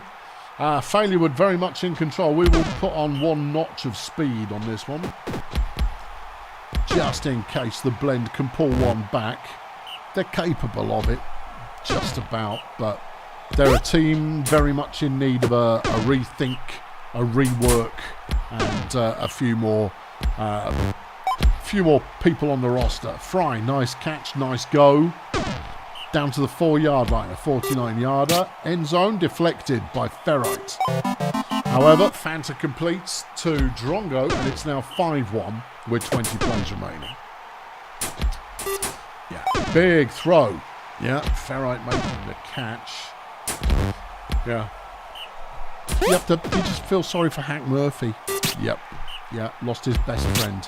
Lost his best friend. His best friend retired, you know. And when it was the 2 of them, they were under... Hold on, what's that? Emmanuel Weathercone has been injured by Ulysses' Failure and the bounty's been collected. I never realised that Weathercone had a bounty on him. Apparently he did. There you go, big catch there from Drongo. There goes Fanta, getting a couple of yards, but this game is done. Yeah. 3 plays left in this one. Failurewood with the ball. And there's another touchdown. 6-1 is the score, and that's how it will finish. Lingo Blend couldn't even scrape 200 yards in that one. That's rough. Low fantasy points all round. Low and relatively consistent fantasy points all round. Vanessa Hammock, the star of the game, getting 48 fan points, 17 pancakes, 2 sacks, and a tackle for loss. Todd Baubles, just 1 point short of that for Lingo Blend. 25 pancakes, 2 pass deflections, and a sack. Whew. Yeah. Okay, good. Well, there you go. There's that. Hop the border. Let's do the Medics versus Graser Ridge. Graser Ridge still very much in contention this season. The Medics, probably not. Graser Ridge still looking for their first playoff performance entry. It's a frozen game. It's anybody's ruddy guess then. Everybody plays badly in a frozen game. Which is the worst though? Fog. Easily fog. Although... maybe snow. What does Frozen do? Things, stuff. It just ruins catching as far as I'm aware. No, it's pass accuracy. Pass accuracy goes out the window. Okay, well there goes Nigel Prison. He doesn't seem to be having a trouble having caught that pass. Yeah. Nice running from Dick Minor as Graser Ridge are in possession first. Just outside the opposing 20 right now. Here's Cohort. He picks up another 3. It's 3rd and 4. Dick Minor is stuffed behind the line by Sabutio, Bongos, and the Medics take over. Smiters on 2nd down completes to Karen Hare, who has a comfortable first down there. Frank Fiasco chucks it, but that's deflected. Hazman up the middle, picks up a couple. Smiters on third down. And that was deflected by Nige. Okay. Nige now wide open. Yeah. Fiasco, not got the pace. Not got the pace. The only good news is that Nigel tends to run out of gas quite quickly. Anyway, there's the opening score. And it was Joe Stein baffled who got in. 1-0 Graser Ridge. Medics on third down complete to Karen, and she's got a first down and a bit more. 25 yards. Hazmat gets that one to Fiasco. He's gone for 17. Okay. Yeah. What happened to Bomson? Have they ever been good? They were all right last year, but not in a spectacular sense. They've just tied the game. Karen Hare with the touchdown. Yeah. Graser Ridge. Well, this is Graser Ridge's best looking season to date. Yeah. Both of these teams are, you know, they're looking for glory. But they're a couple of screwdriver turns each away from glory being within grasp. Oh, okay. Dickie Minor, nice running, but better blocking, picks up 18. Yeah, okay. 2-1 now, Graser. Apparently Bumson were really, really good at the start of last season and then fell off a cliff. As is often the way. Karen, nice piece of evasion of tackle there. Gets a first down for Bumson. Bingo Hazmat just refusing to be tackled. That's the most insane run I've seen all day. Fantastic work there from Bingo Hazmat. Bongos picks up first down. And there's another Karen Hare touchdown. 2-2. Oh, there's a game happening here. Dick Minor gets 13 on the reception, then throws it. And that's complete to Baffled, the captain getting 11. Karen Woman. It's the battle of the Karens. Yep. Well, Karen is going like, all right, I haven't had much action yet, but here we go. Karen gets a good chunk there. El Smiters, though, has been injured by Joe Stein. Baffled. Rock Justice coming in as a replacement. They're going to miss him. Yeah, well, Smiters can throw and Woman gets a touchdown. It's now 3-2. Graser Ridge very much in the clear, in the lead, in the place to be. Fiasco throws it. It's caught by Hare, who gets an 18-yard reception. Justice picks up 6. Then throws it, and it's not long. Matthew slung a tenner in the bucket. Thank you, Matthew. You're heading back to the start. You've missed some good, close games, Matthew. But thank you very much. What's happening? Bumson in possession right now as we hit half-time. 3-2 is the score. And we're at halfway in the game and on the field. 3rd and 1, Fiasco. There's first down. Karen, reliable. Nigel's been injured by Sabutio Bongos. Randall Frippery's come in. Well, he's not a nobody. He has played, but he has been superseded by a lot of players. But the luck losing Nige Prison, you don't want that to happen. No. 3rd and 11. Karen Woman with the run. And she picks up another 11 yards for the first down. She's just shy of 10 yards of carry in this game. Not bad. 2nd and 5. That one's caught by Frippery. Karen picks up a couple on first down. Kyle looks for a target. Finds one, but it's deflected. Dickie Minor throws another one, but it's too short. Hazmat tosses that one over the head of Karen Hare. She could have caught it in her hair. She's a dragon. She doesn't have hair. It's just her name. Okay. There goes Rock Justice. He's got a 23-yard catch. The little goblin taking off and going places.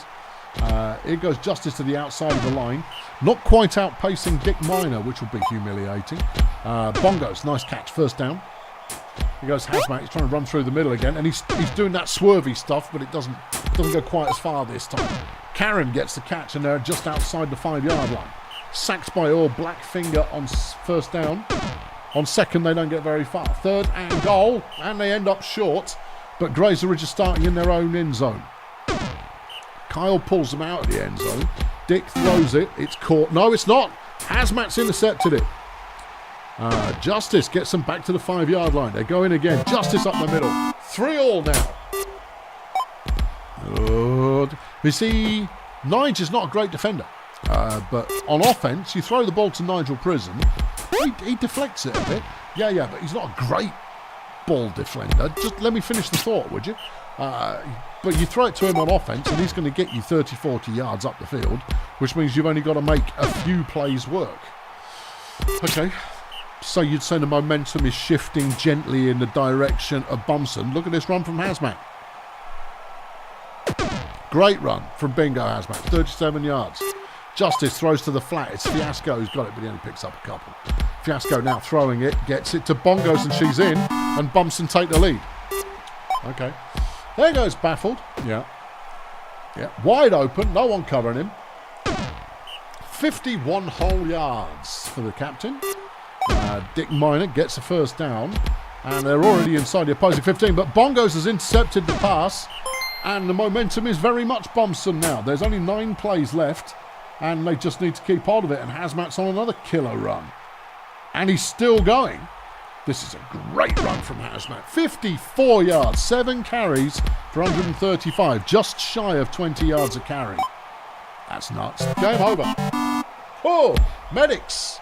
Karen Hare takes them in, takes them there, gets it over, and Graser is going to be like, oh man, oh no, it's so unreasonable. Oh, would you? We were looking like we were contenders this season. Yeah, I know, and that cat and the pigeons are now in very close proximity to one another. Nice catch from Frippery, yeah, but it's too late. Doesn't matter. Final score, Bumson 5, Graserage 3. I mean, you'd probably say that was another upset. Probably sounds like it. Yeah. Star of the game, Sabutio Bongo, 72 receiving, 1 touchdown, 1 tackle for loss, 1 deflection, 1 interception, 1 injury. But what an injury. Yeah, losing Nigel Prison, because he's your comeback piece right there. Santino Bananas is the star player for Graser Ridge. 60 pancakes. Yeah, I could do with one of them. Yeah, you had one and then lost him. Get over it. Right. Good game. Yeah. Important game. Good and important game. Right. Edgeslam are taking on the Marsupials. Let's go, Slum. Well, the Slum need this. If the Slum don't win this, they're done probably for the year. The Marsupials, I think, have already qualified. I could be wrong, but I might not be. Regardless, Edgeslam, good team. Sweaty Marsupials, unexpectedly good team. But this season, the Slum's defence is not present. And it's a beautiful day for some Brutalball. Whew! Okay. Yeah. It's going to be the Marsupials who get started. Jackie Mercury to get us underway. 2 yards. All right. Here's the Frenchman. I love the Frenchman. Yeah. Throws it to Koff Zerma, like Koff Zerma as well, who gets 36 yards. Here's Jackie Flippercoin. He gets nothing. Stuffed by Tarquinius Bangfish. There's Zerma with another nice catch. Is Breather supposed to be covering that orc? No, it's Ron Bongos is covering Koff Zerma, and Zerma is winning that battle right now. That's mad. Marsupials take the lead. Okay. A sack on second down, though, doesn't look promising, and that is Georgie Cones. That was the other one. Capsicum Disco and Georgie Cones.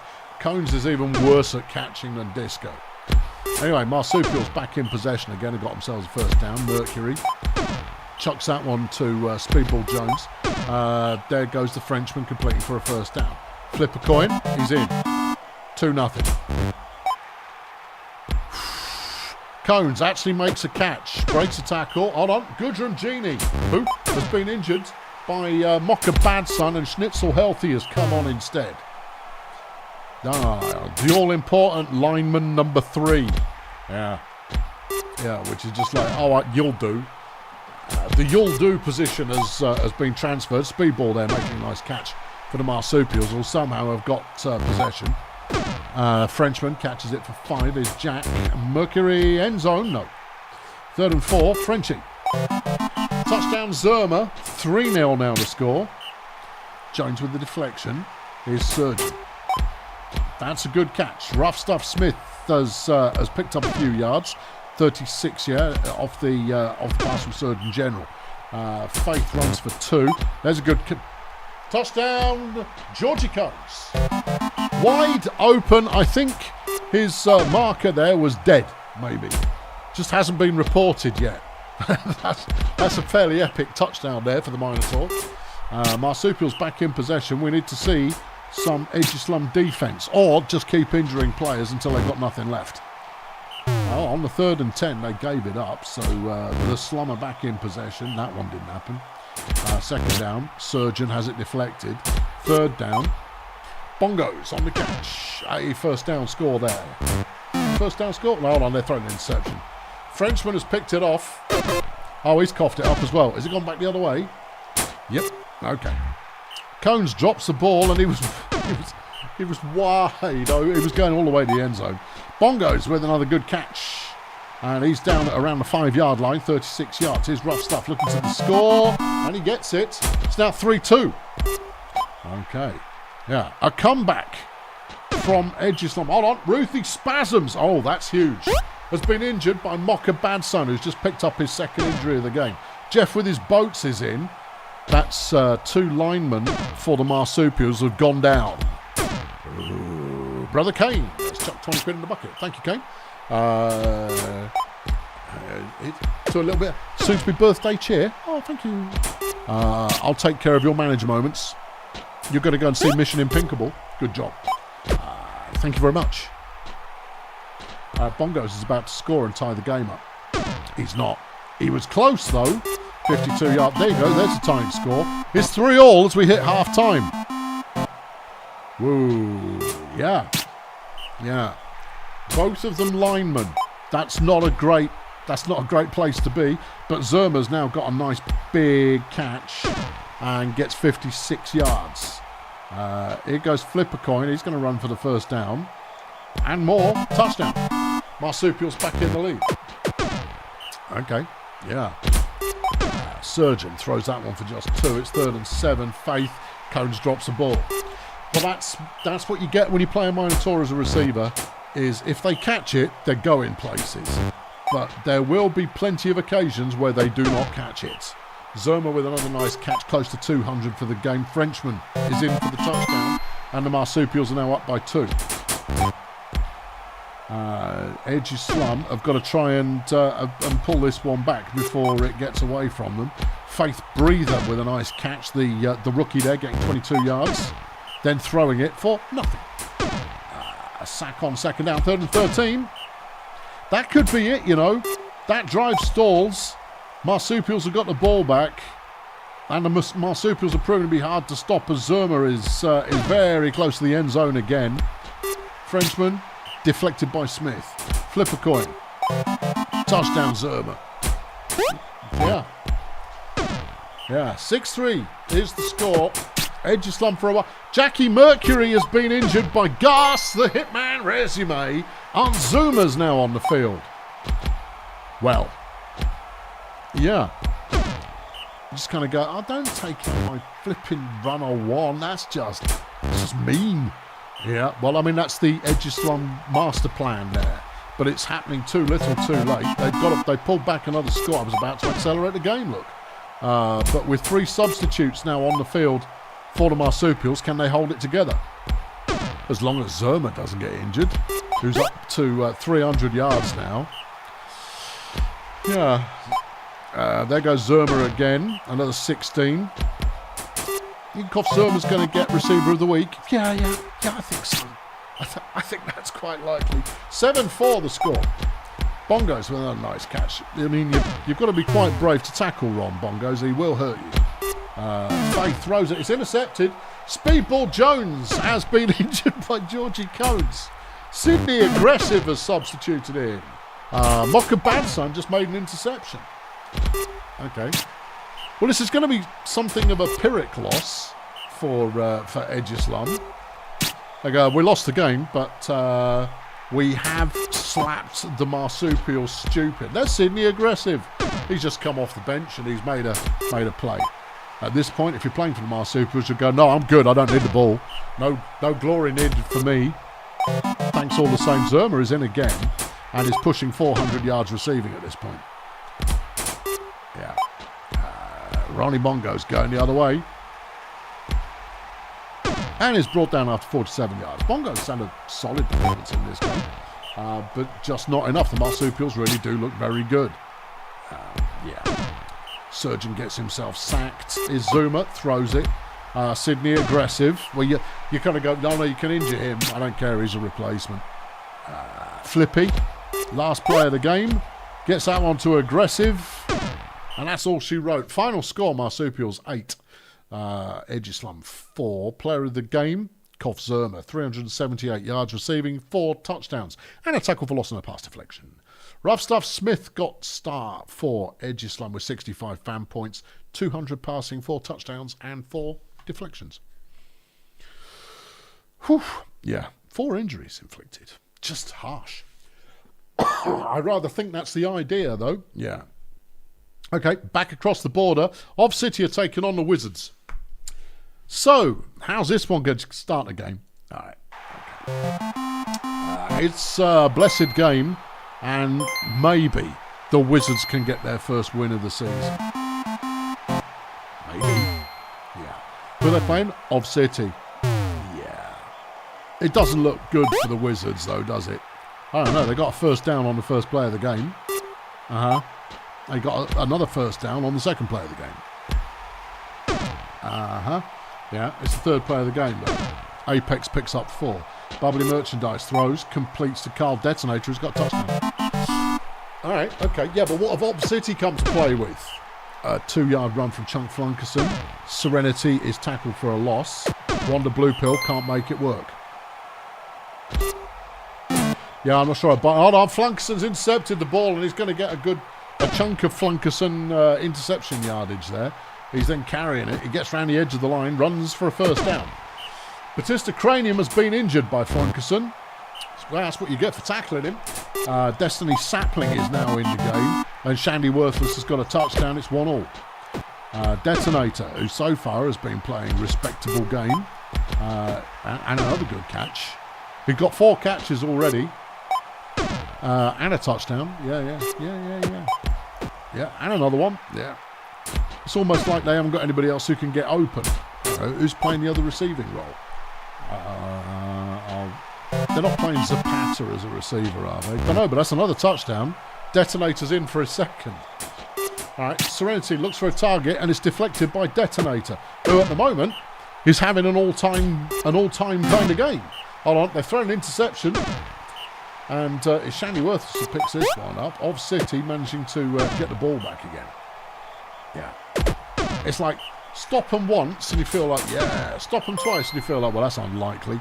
That said, it's 3rd and 12. Serenity throws a short one. It doesn't pay off. Wizards back in possession again. Coriander with the deflection. Worthless with the deflection. Coriander and Worthless are a good tag team.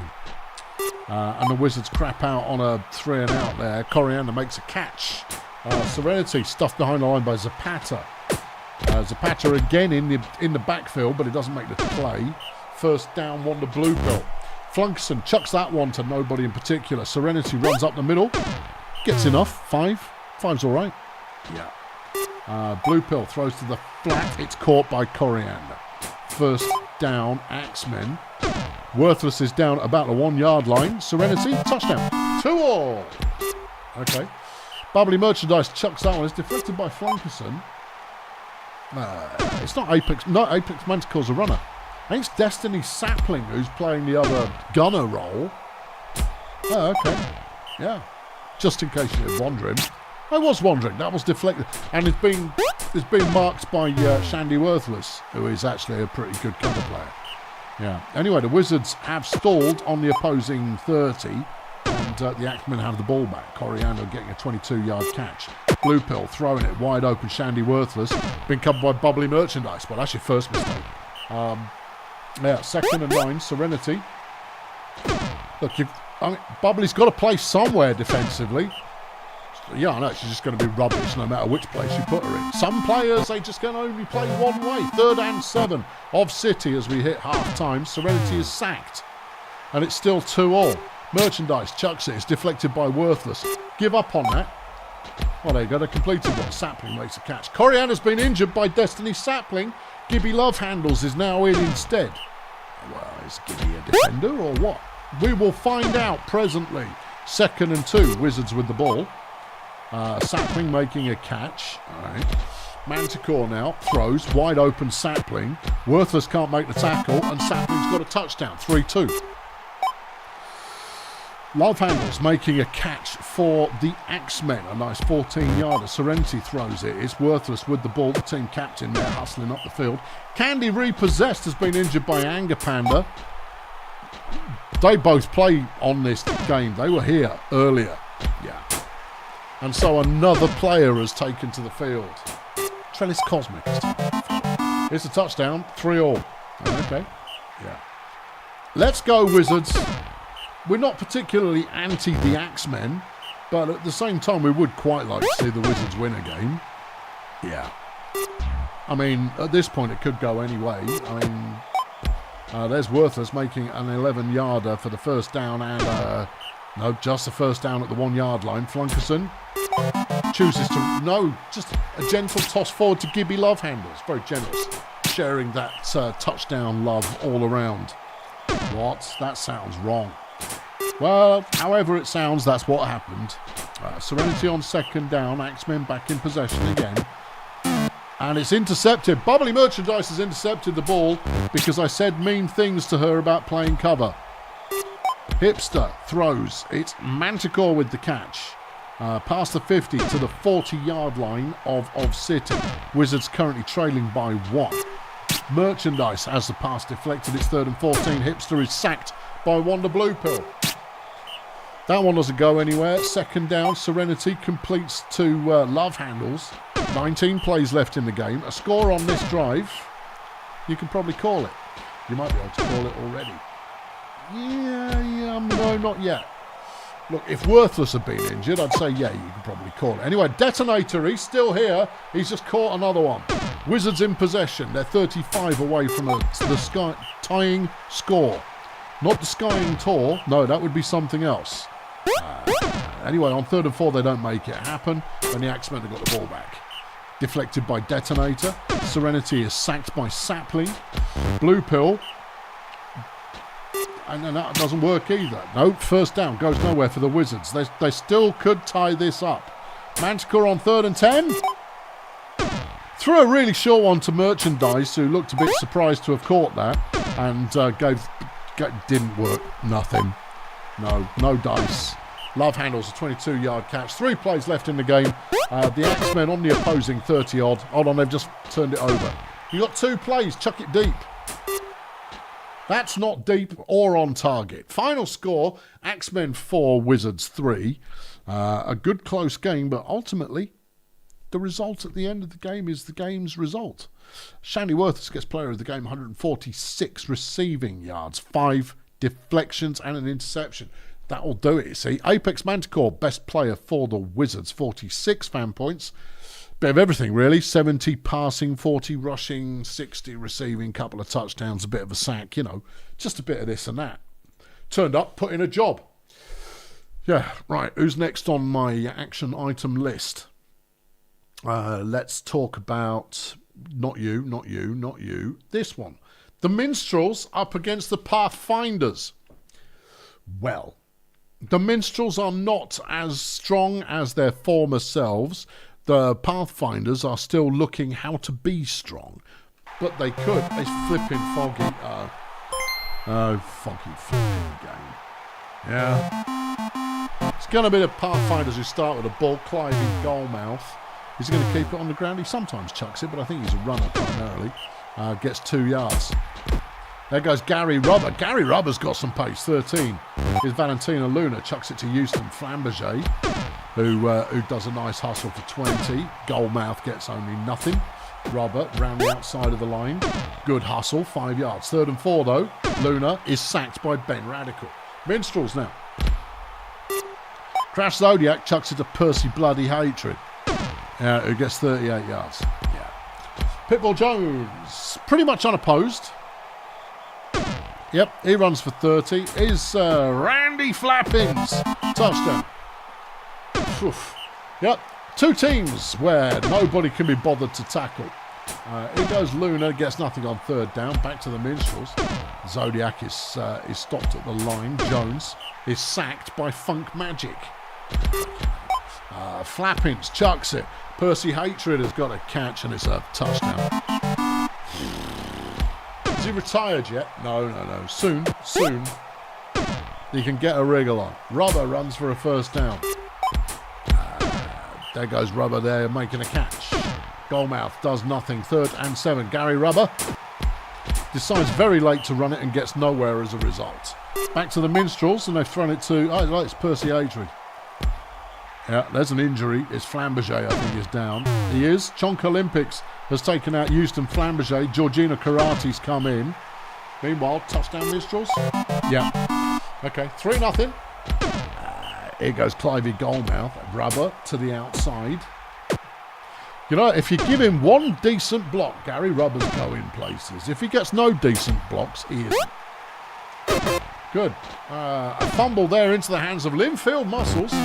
And then there's an interception. Chonk Olympics picking that one off. And we're back to the whoever. Fingers Vectrix. Look, there he goes. Touchdown Minstrels. Okay. Yeah. You're saying they were Shady of their former selves. No, they're as tedious as ever. Okay. Red Star still going nowhere. They're front of the Vectrix again. And touchdown Minstrels. Righto. Yeah. There goes Goalmouth. Gets a decent run there. 12 yards. Gaz Rubber gets another 5. Valentina Luna throws an interception. Flappings has picked it off.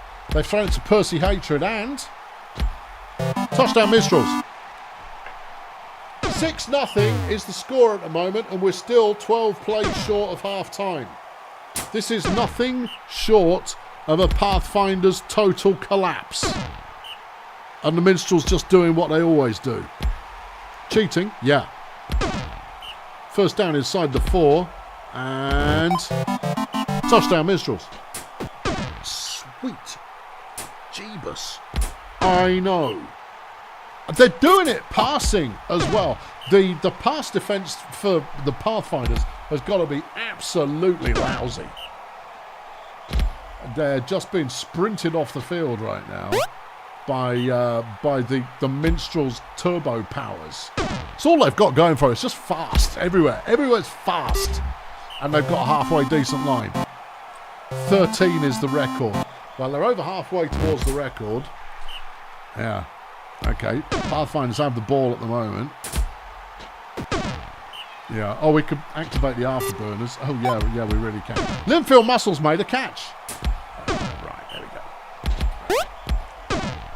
Yeah. 3rd and 1. Red Star complete to Muscles again. Nice. 20 yards on that one. Yeah. There's Percy Hatred. We'll come up then. You know where I am. Hello. Don't just stand there yelling. What happened? They didn't score. Oh, okay. Yeah. Jones to Flappings. Flappings gets 13. That one's caught by Percy Hatred. Zodiac now runs round the line, gets 6. Jones gets sacked by Muscles. Good shot. There he goes. Touchdown.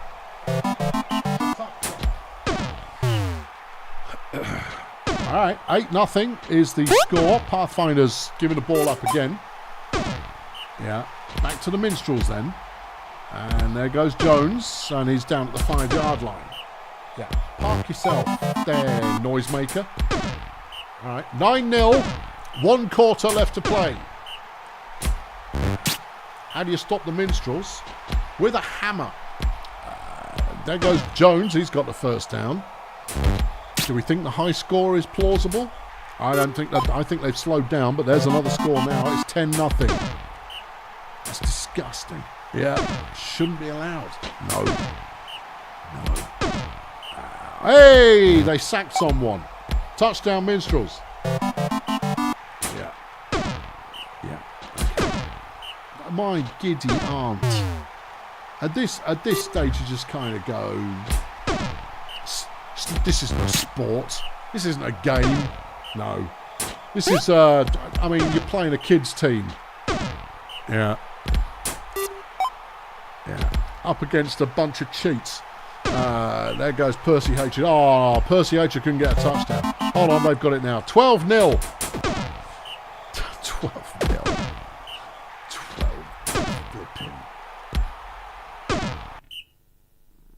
Someone phoned Childline. That was out of order. Yeah. Final score, Minstrels 12, Pathfinders 0. Player of the game, Chonk Olympics. Oh, okay. 46 pancakes. It's not even a big fantasy point score. No. It's not even a lot of yards, you know. It was the defence that won this game. Yeah. Got all of those stuffed at the line that just gave the ball to a team who will quite readily do a one-and-done scoreline, play, score business. How much did Zodiac throw for? 300 yards. See, that's not impressive. I mean, it's good. That's a good performance. Yeah. Loads of sacks. Yeah. All right. Linfield Muscles, best player of the game for the Pathfinders with 4 pancakes, 1 sack, 2 pass deflections, and not a lot else. Whew. Yeah. All right. Who's next? Back across the border, and we're looking at Sit. You got the Voodoo Boys versus Og Melon Flex, big game. Because that is a game that is possibly going to be replayed in the playoffs, in which case we'll do BDP Nomads now. Jeff, park or floor, your choice. Thank you. All right, BDP versus the Nomads. It's a beautiful day for some Brutalball, or is it? No, it's a blessed game. Lovely. Right, this could go either way. Don't know. Could go either way. I don't know how we're going to do it. Hold on, we've intercept. Ross Pugh made an interception. Good lad. And then gets sacked on the first play of BDP's possession. We get sacked again. Chet, nothing happening. Good times. All right, back to the Nomads then. Kim Selector gets a first down. Yeah. They throw an interception. We get sacked 3 times in a row. Let's call it quits. There goes Kim Selector. She's going to be hard to keep a handle on. Jeffy, down or sit still. 2 choices, and those are they. Right. Melvin Glitch, nice run from Melvin, 8 yards. It goes Ilma shelf space. Yeah, Joe's slugged 20 quid in the bucket to offer Jeff a pillow. He's got one, it's over there, and he likes sitting on my amplifier as well. But right now he's here because he knows food is imminent. Touchdown, Kim Selector. Okay, Ross throws. It's complete to Quebec. Quebec getting a rare start in this one. Steve, good hustle. Smashing through tackles and players. Gets 18 yards.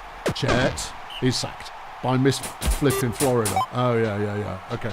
Ross throws it to Daxter, who picks up 19. Steve, don't throw it, Steve. Completes for 11. Chet, incomplete. Okay. Ross. Quebec, touchdown. Woo! Nice. I know. Ross is runner 1 for us this week. Yeah, Chet's down to runner 3.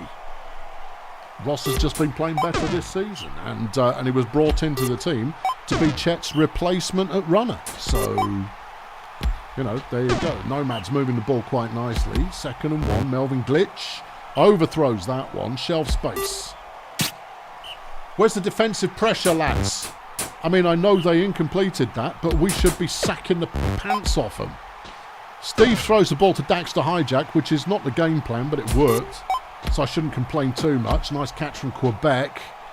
Breaks a few tackles, gets 26 yards. Chet's first completion of the game. Quebec then drops the ball. Don't do that.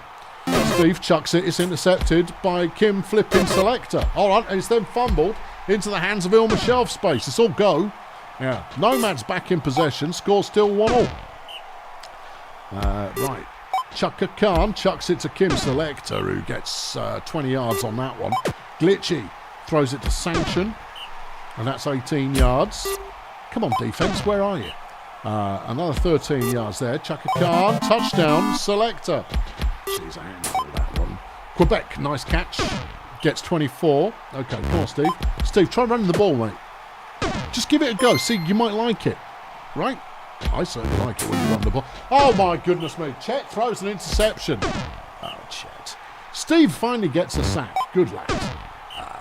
Right, okay. 3rd and 7 Nomads, and they're stopped. Come on, team. Play better. Quebec gets the first down. Quebec and Ross at the moment, the only 2 players who are putting in a job. Chet throws. Good catch by Daxter. All right, Daxter's playing okay, but he needs an interception. Yeah. Chet makes a catch. Well, you don't see that very often, but it happens. Steve runs it and runs into traffic. It's 3rd and 3 as we hit half-time. Nomads currently up by 1. Chet runs the ball and is stopped short because Chet shouldn't run the ball. Chet comes up with a sack. It's not a point, Chet. Do the thing I pay you to do. Melvin gets a 1-yard run. There goes Kim. Been covered by Quebec. That's a great matchup. Steve, another sack for him. And another one. Good times. But they still get the first down anyway. 1 point in it. Yeah. As I said, I don't know which way this one's going to go. I don't honestly know. And at this stage of the season, who knows? I'm okay with not making the playoffs. I'd like to make the playoffs, but Oh, for crying out loud. Ross chucks an interception to Selector and we give up a touchdown. Oh, man. Puke to Vacant. Yeah. And then Steve decides to run it. Just do that every time I give you the pigging ball, you clown. Chet throws. Daxter's got that one. It's 18 yards. Ross. Don't know who's got... Oh, it's Steve. Touchdown. There we go. We pulled that one back pretty much immediately when everybody does what they're supposed to. You bunch of wallies. Chaka Khan throws that one to Kim, who's got 3 scores in this game, so she's going to be somewhat tricky to keep hold of. Melvin makes a run. Is Shelfie, and that's another touchdown. Would be lucky to pull a tie back at this point. Here's Steve. He is running it. First down, Mr. Maury. Chet throws. That one's deflected. 2nd and 10. Ross. That one's deflected as well. Selector's really up in her game. Steve on 3rd down. Yeah.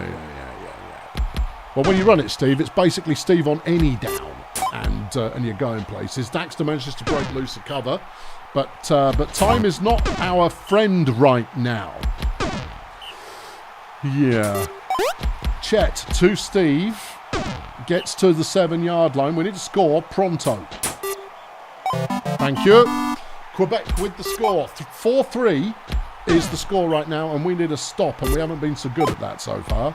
There goes Kim again. Flipping Kim. She's good. Yeah, I know. Yeah, teams are allowed to have a star player. Yeah, I know. We've got one. Yeah. Intercept now. Intercept. No, they've scored again. Well, that's it then. Nomads have probably won this. Yeah, there goes Quebec, can only get 14 because we haven't got Judy on. See, you play Judy Conspiracy when you want to score now. The lineup I put in today is a ball control lineup, and we've only recently learned actually how to control the ball. But you give it to Judy, and she's gone for like 45 yards a catch.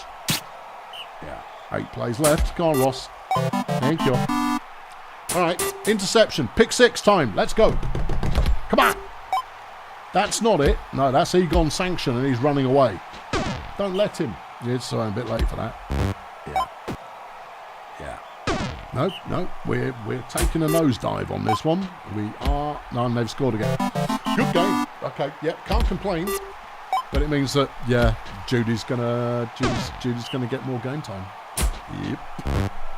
I wanted to give her the rest of the season off, you see, to maybe develop some skills and survivability. Final score, Nomads 6, BDP 4. Yeah. Star of the game is Kim Selector, unsurprisingly. 300 yards for Kim.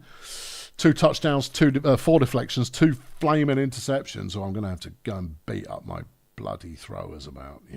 Cheers. Yep, there we go. 4 sacks for Big Steve. Lovely job. That's good work. No pass defence. Not true. Got pass defence. But not as good as the receivers. That's the problem. Daxter, phenomenal pass defender. Phenomenal. One of the best in the league. But no, the ball didn't come his way often enough.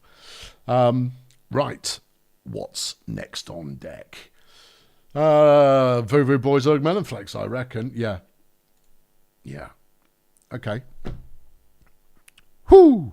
I got KSA in the bottom left. Yeah, I know. That's the last game of the week.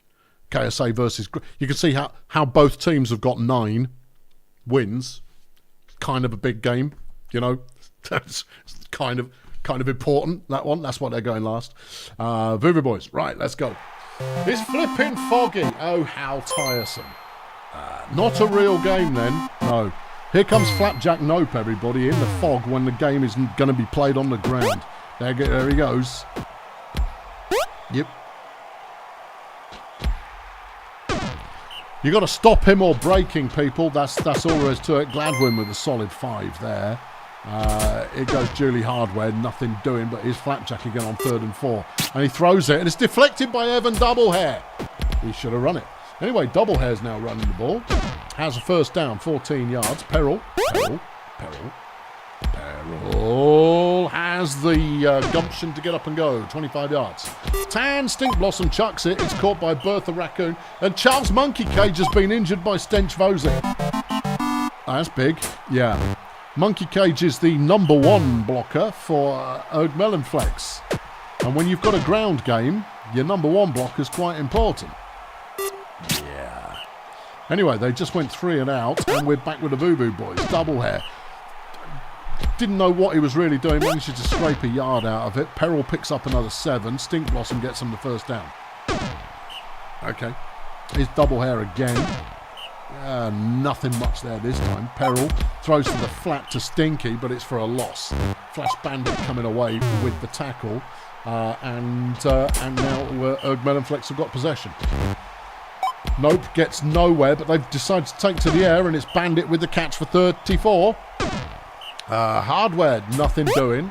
Nope. Has to break some tackles there, but gets 6 yards out of it. It's now 3rd and 6, and Gladwin staggers over the line, slaps a couple more tackles out of the way and gets 17. There goes Hardware, actually making some forward progress, 21 yards. Here's Nope. Good blocking, and a touchdown. 1-1. Okay. Doublehair. Evan Doublehair is incredibly robust. You always think he's not fast enough to get through there, and yet frequently he will evade enough. But Brandon Peril, that's a different matter entirely. No, Evan Doublehair. He's the most unlikely runner, I think, in the league, given how prolific he is. Anyway, nice run from Peril, gets 22 yards. Stinkage, out the back of the end zone. 2nd and 10, Doublehair. Only 2 yards this time. There goes Peril again, but he swerves inside to be a flash skip before heading for the end zone. Yeah. Nope, has his work cut out for him, but he picks up a first down regardless, 13 yards. Gladwin gets another 4. His Hardware, 2nd and 5, is sacked by Salt Block. 3rd and 10, nope. Yep. And he's going quite a long way. Quite slowly, but 37 yards. Who cares how long it takes you to get there, as long as you get there. Bandit makes a good catch and they're at the 5-yard line. Hardware gets them to about the 3. Nope is looking to pass, and it succeeds. Flash Bandit touchdown, 2-all. Okay, yeah. Peril is on the run, has the first down. Where's he going now? Doesn't really matter, does it? He was all the way down the sideline and decided he didn't fancy it anymore. Came back inside the side, out of the inside, all of that. Peril now, first down. Voodoo boys moving the ball quite nicely. Yeah. Stinko throws it. That's Chaz Crank Fonz with the catch down at about the 8-yard line. Doublehair stays on his feet and he's in the end zone. 3-2 Voodoo boys. Nope, stopped at the line, but he's broken 100 yards for the game already. Gladwin picks up another 5. It's 3rd and 5 though, and they need Julie Hardware to execute, which he does. A nice pass to Ed Varnish, and the Erg Melon Flex drive is still in motion. Nope, breaking the easy tackles, gets 15, and at half time it's 3-2 to the Voodoo boys, but the Chroniclers have the ball at the moment.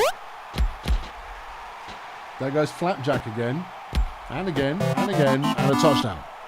That's his 3rd of the game. He's doing all the heavy lifting for Erg Melon Flex right now. Flash has done a bit. That's true, Flash has done a bit. There goes Brandon. That's a run. It really is. 45-yard run from Brandon Peril. Tan Stink.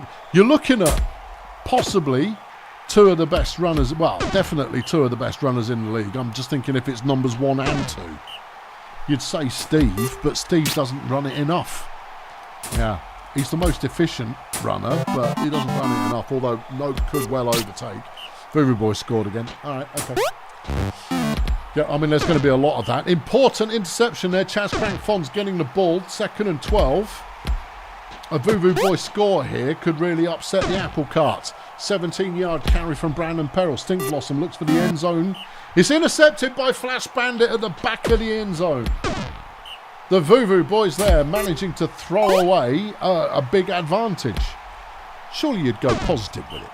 Melon Flex there managing to save themselves and keep them in the game. Julie Hardware with a 12-yard run. Here's Nope. But he's brought down by Double Hair. Gladwin will get him the first down though, and the drive is still in motion. 1 point in it. No points in it. 4 all. Still 30 plays to go. There goes Peril. He'll get the first down. Yep. 210 yards from Brandon Peril so far. Stink Blossom gets a 13 there as well. This is a very strong running performance from the Voodoo Boys. Yeah. Ergmenaflex are running well, but largely with just one player, whereas the VBs are picking it up using a selection of players. Anyway, that's another touchdown. 5-4, 1 quarter to go. Ergmenaflex with the ball. There goes Eddie Varnish. Nice catch, 24 yards. Hardware looking to pass. Decides late to try and run it, but it doesn't do him any favours. There goes Nope. He's got a good clutch of yards. Another 22 for him. Gladwin throws. Bandit's got the catch. 21. Hardware. Bandit drops it. No. Yeah, no, that just happened. Flapjack's got the tying score. 5 all. 17 plays left. Yeah. Double Hair gets 7. Peril's just full of hustle in this game. Yep, 34 yards.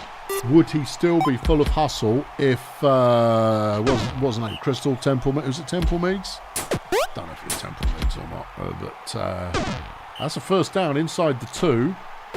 Peril touchdown.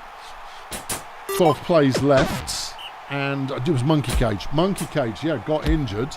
Would Peril be running so well if Monkey Cage was still in the game? Probably not. Anyway, first down for Melonflex. This one looks like it could go for a tie at this rate. Melonflex can certainly move the ball fast enough. It's the 3rd and 5 though. This one's crucial. Hardware gets the first down. They've got 6 plays and 50 yards to go. Nope gets nowhere. Gladwin throws the ball away. 4 plays. Hardware is complete, but it's not good enough. And the Voodoo Boys can win this now with just 2 more plays. And they're going to. There goes Peril. Peril's still going. 43 yards for Brandon Peril. Stinko is sacked. It doesn't matter. Final score, Voodoo Boys 6. Melonflex 5. You have to say the injury to Charlie Monkey Cage is what got it done. Yeah, Monkey Cage going down. That's what completely changed the outcome of this game. Star player Flash Bandit, 139 yards receiving, 2 deflections, an interception, and a tackle for loss.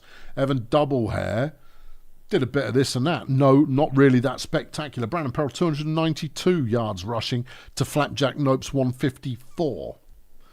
Nope got 4 touchdowns. Yeah, there you go. Interesting. Right, it's that time, everybody. Here we go. Here it is. Big flipping game. Big flipping game.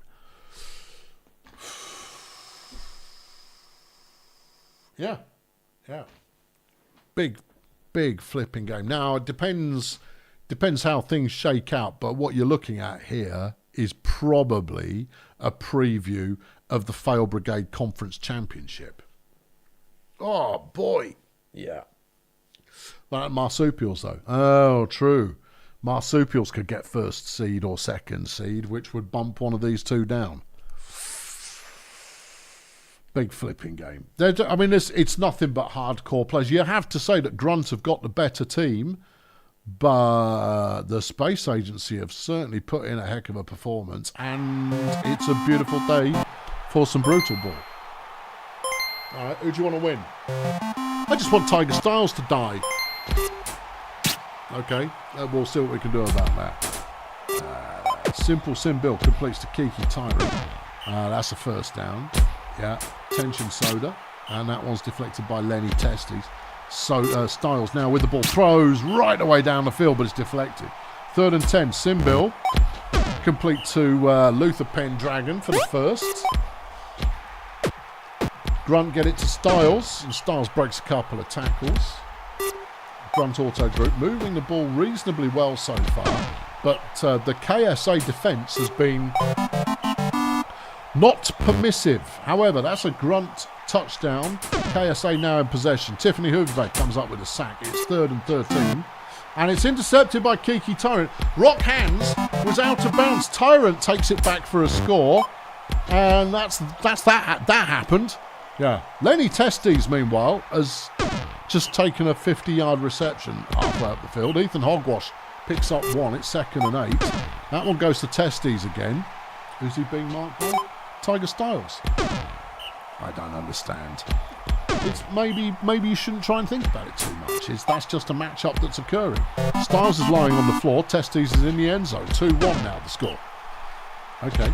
Simbil throws. It's complete to Tyrant, who has a 25-yard first down, beg your pardon. Soda gets one. Styles is moving well. I mean, you'd go like, well, Styles doesn't look that special. This is a 9-win team they're up against. These are two absolute bangers as far as teams are concerned. 2nd and 10, Styles, good run.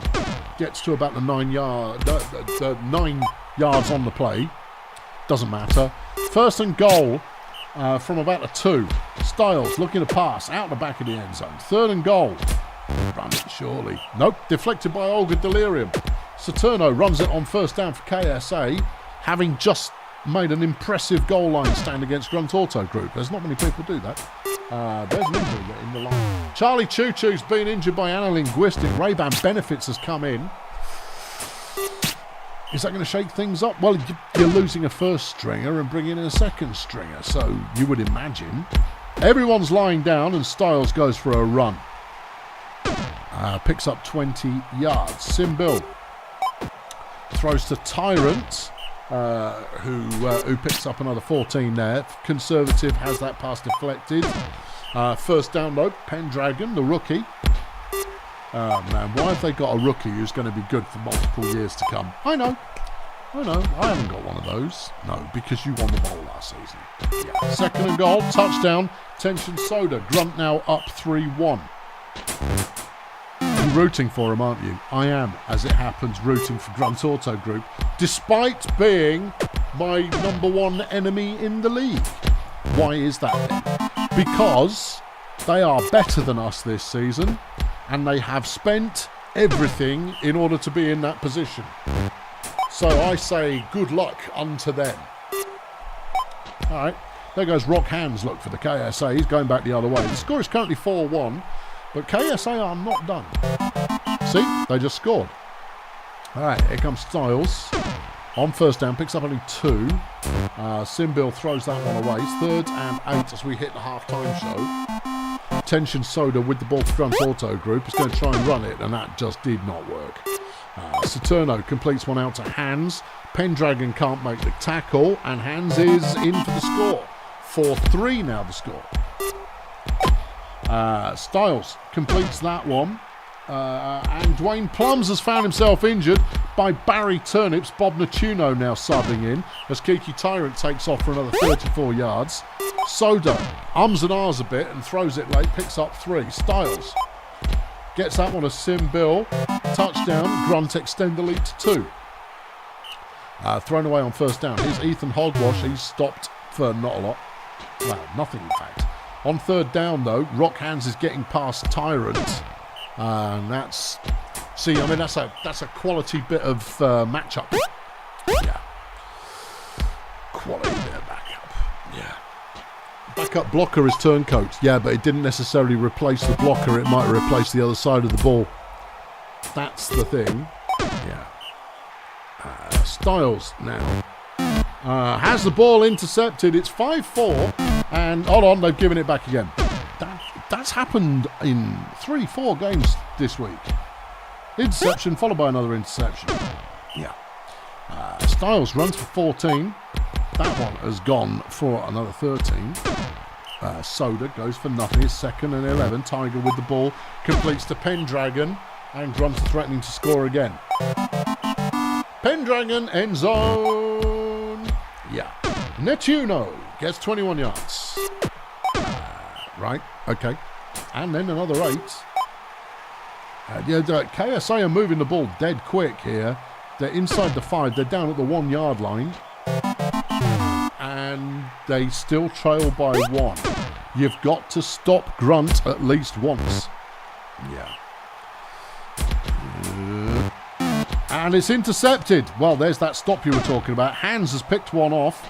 And this is the potential for the tying score with 20 plays left in the game. 3rd and goal. And it's a sack. Barry Turnips comes up with the goal when the goal is required. However, KSA now bringing the pressure as Pendragon manages to get enough for the first down. Tyrant now is hauling it up the fields into opposing territory, 41 yards. Styles looks for someone to throw to, manages to find Pendragon again. Pendragon is proving to be a safe pair of hands. He's up to 200 yards in this game. Not flashy yards, no, just yards. Soda is down at the 2 yard line. Yeah, and there's the score. Okay, right, yeah. Tyrant gets an interception, and that's going to be ball game. 8-5 now is the final score. Well, it might be final. We don't know. There's 10 plays still left, and both these teams can put a score up pretty quickly.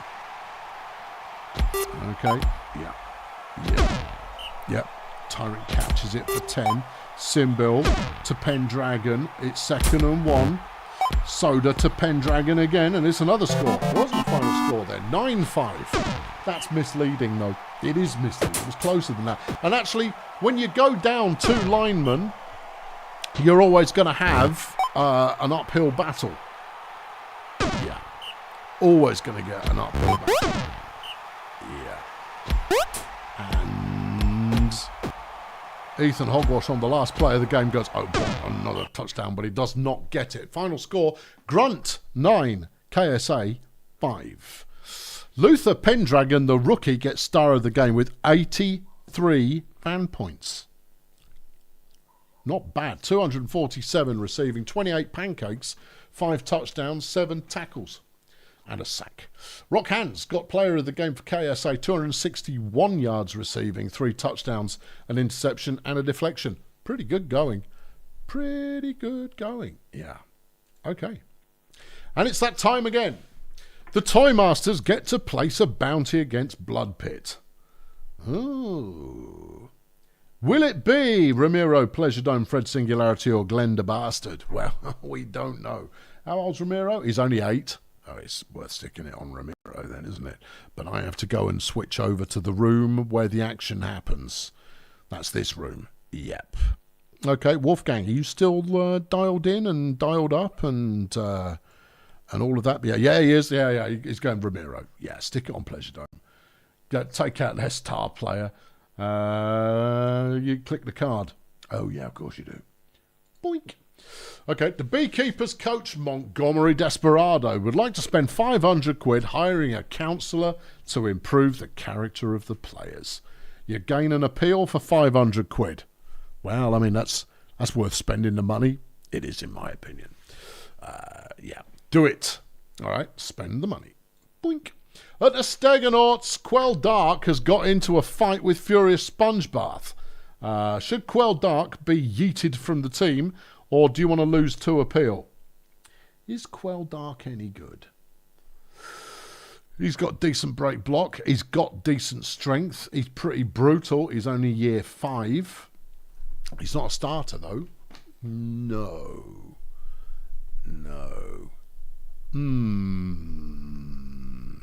What's it going to be? What is it going to be? Yeah, I don't know. Hold on. Who's the Stegenauts? Is it Pablo? I can't remember. It's been too long. No, Pablo is Cheerio. Ah, yes. It's, oh, crikey, I can't remember. Fernando, it's Fernando. Fernando's in charge. Fernando, are you still here? Oh, no, there we go. Drop him. All right, thank you. Right. The Wizards, Eduardo, do you want to pick up Quell Dark to join your merry band of misfits? He's got good strength. Yep. His stamina's okay, yeah. His break block's all right, yeah. And he's brutal. Eduardo says no. Okay, right, rejected. Wazuk, do you want Quell Dark on your merry band of misfits? Yeah. He's only going to cost you £100. Oh, but he will cause you to lose 1 point of appeal at the same time. I mean, for some people, that might not matter. That's a no thank you. Oh, Mr. Dark. And finally, me. Do I want him? Nope. Right then. He's just quit. Quell Dark, no longer in the league. Okay, here's the news. Moose Gomez has improved at Melon Flex. Dark Mode Enya has done a bit of training at the Voodoo Boys. Sanguine Pangs at Cheerio Incorporated has put some effort in. Thirk Minstrels Bane has improved at the Minstrels. Alan Twerp at Cheerio. Crotch Dangle Flag at the Nomads. And Yipsy Flamingo at the Marsupials. These are all teams who don't need extra help, surely. Cheerio? All right, okay. No, Cheerio improved and therefore it's fine. They got 2 improvements. That's nice then. Barry Science improves everybody's mood at the Stegenauts. I think Barry Science might be the happiest man in the happy place right now. And at the Wizard Hole, Anger Panda has hacked everybody off. Well, that's what you get when you put an angry panda in your dressing room. The Toy Masters have stuck a bounty on Ramiro. We know that. At the Beekeepers, Rooster Views has decreased his greed. Cooper Wright has improved his loyalty. Romeo Titsuck has improved their dedication. Mini Sabotage is more reliable. Hank Massive has improved his acceptance. Tremolo Myopia has improved his morale. And Rooster Views has also improved leadership. That's a decent return on investment if you can figure out what any of those things do. Sure. Bumson's locker room is in good spirits because Chaz Contraband is a great leader. And at Stardozer, Ramsey Pothole has done something lovely and charitable. That's nice too. Okay, good. Yeah. It's Team of the Week. Pass deflections, Ramiro, Pleasure Dome. 6 deflections for the Bouncers. 3 tackles, Philosopher's Painful Grinding at the Stegenauts. Ben Radical coming up with 6 sacks for the Minstrels in their just despicable win. Yeah, just despicable. 3 interceptions for Kiki Tyrant. 21 tackles for Capsicum Disco at budget. Player of the Week, defensively, Chonk Olympics at the Minstrels. Right, okay, when it comes to pancakes, Barry Flaming Turnip, 78 pancakes. He's absolute monster. Koff Zerma got 378 yards receiving for the Marsupials. Brandon Perrell, 292 rushing for the Voodoo Boys. Pass yards, Crash Zodiac, only 308. That's not very many at all. Total yards, Koff Zerma. Yeah, 378. Offensive Player of the Week is Crash Zodiac at the Minstrels. Overall Player of the Week, Chonk Olympics again at the Minstrels. Yeah. Isn't there a button here somewhere? It's that one. Okay. What have we got in next week's lineup? Well, why don't you go and look at the league tables first? All right. Here we go. As things stand, 2 weeks left in the season. What do you need to qualify in bad company? So you're looking at, if there's 10 points left, so that would be 49, that would be 50, that would be 42, that would be 45. There are still a few teams in the mix there. Yeah. Well, the lowest who's in right now is 39. So theoretically, Graser Ridge could still qualify. Okay. Theoretically, the Stegenauts could still qualify. However, Peninsula Transport are done. The Miners are still in they're life support, but they're still in play. We don't care about the top end of things. No. Okay, over on Fail Brigade's side of things, you need... Lowest qualifier right now is BDP with 40, so you need more than 40. Fire Chefs still in. Failurewood are done. Ooh. Nomads are going to have to work real hard because the points difference that BDP have, if we lose the last 2 games of the season, are horrendous. It could be a simple case of these are the teams going to the playoffs. Oh, crikey. Yeah. Apart from the chefs. The chefs could muscle their way in if they're very lucky. Crikey. Yeah. All right. Yeah. Blimey. Indeed. What have we got that's going to be fun? Voodoo Boy Stardozer. That's entertainment. Wizards, Graser, yeah. Bumsonov City. Beekeepers Saints. Well, it depends if the Beekeepers could put on another show like they did today. Peninsula Budget. That could be a good game, but Peninsula are off the pace right now. Pix Creek Toys. Yeah. Blood Pit Stegenauts. That's an important game. Cheerio versus Augmenaflex. No. BDP up against the Chefs. Yeah, Chefs have got to win it. Chefs have got to win it. Yeah. Grunt are going to... Oh, dear. Poor Shady Palms. KSA up against Sierra. No, none of the other games really matter. Nomads are probably going to beat the Pirates, which does keep things semi-interesting. But in terms of Fail Brigade, the only thing that really matters is how the Chefs do. So, there you go. Yeah. Right. Interesting. I've been Colonel Failure. We'll be back for more next week.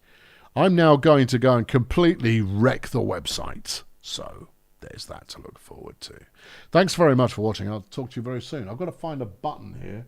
Pretty sure it's this one. Oh, it is this one. Okay, good. Have you got the right thing on mute? I've got the right thing unmuted. There you go. Here you go. Have some music. Lovely.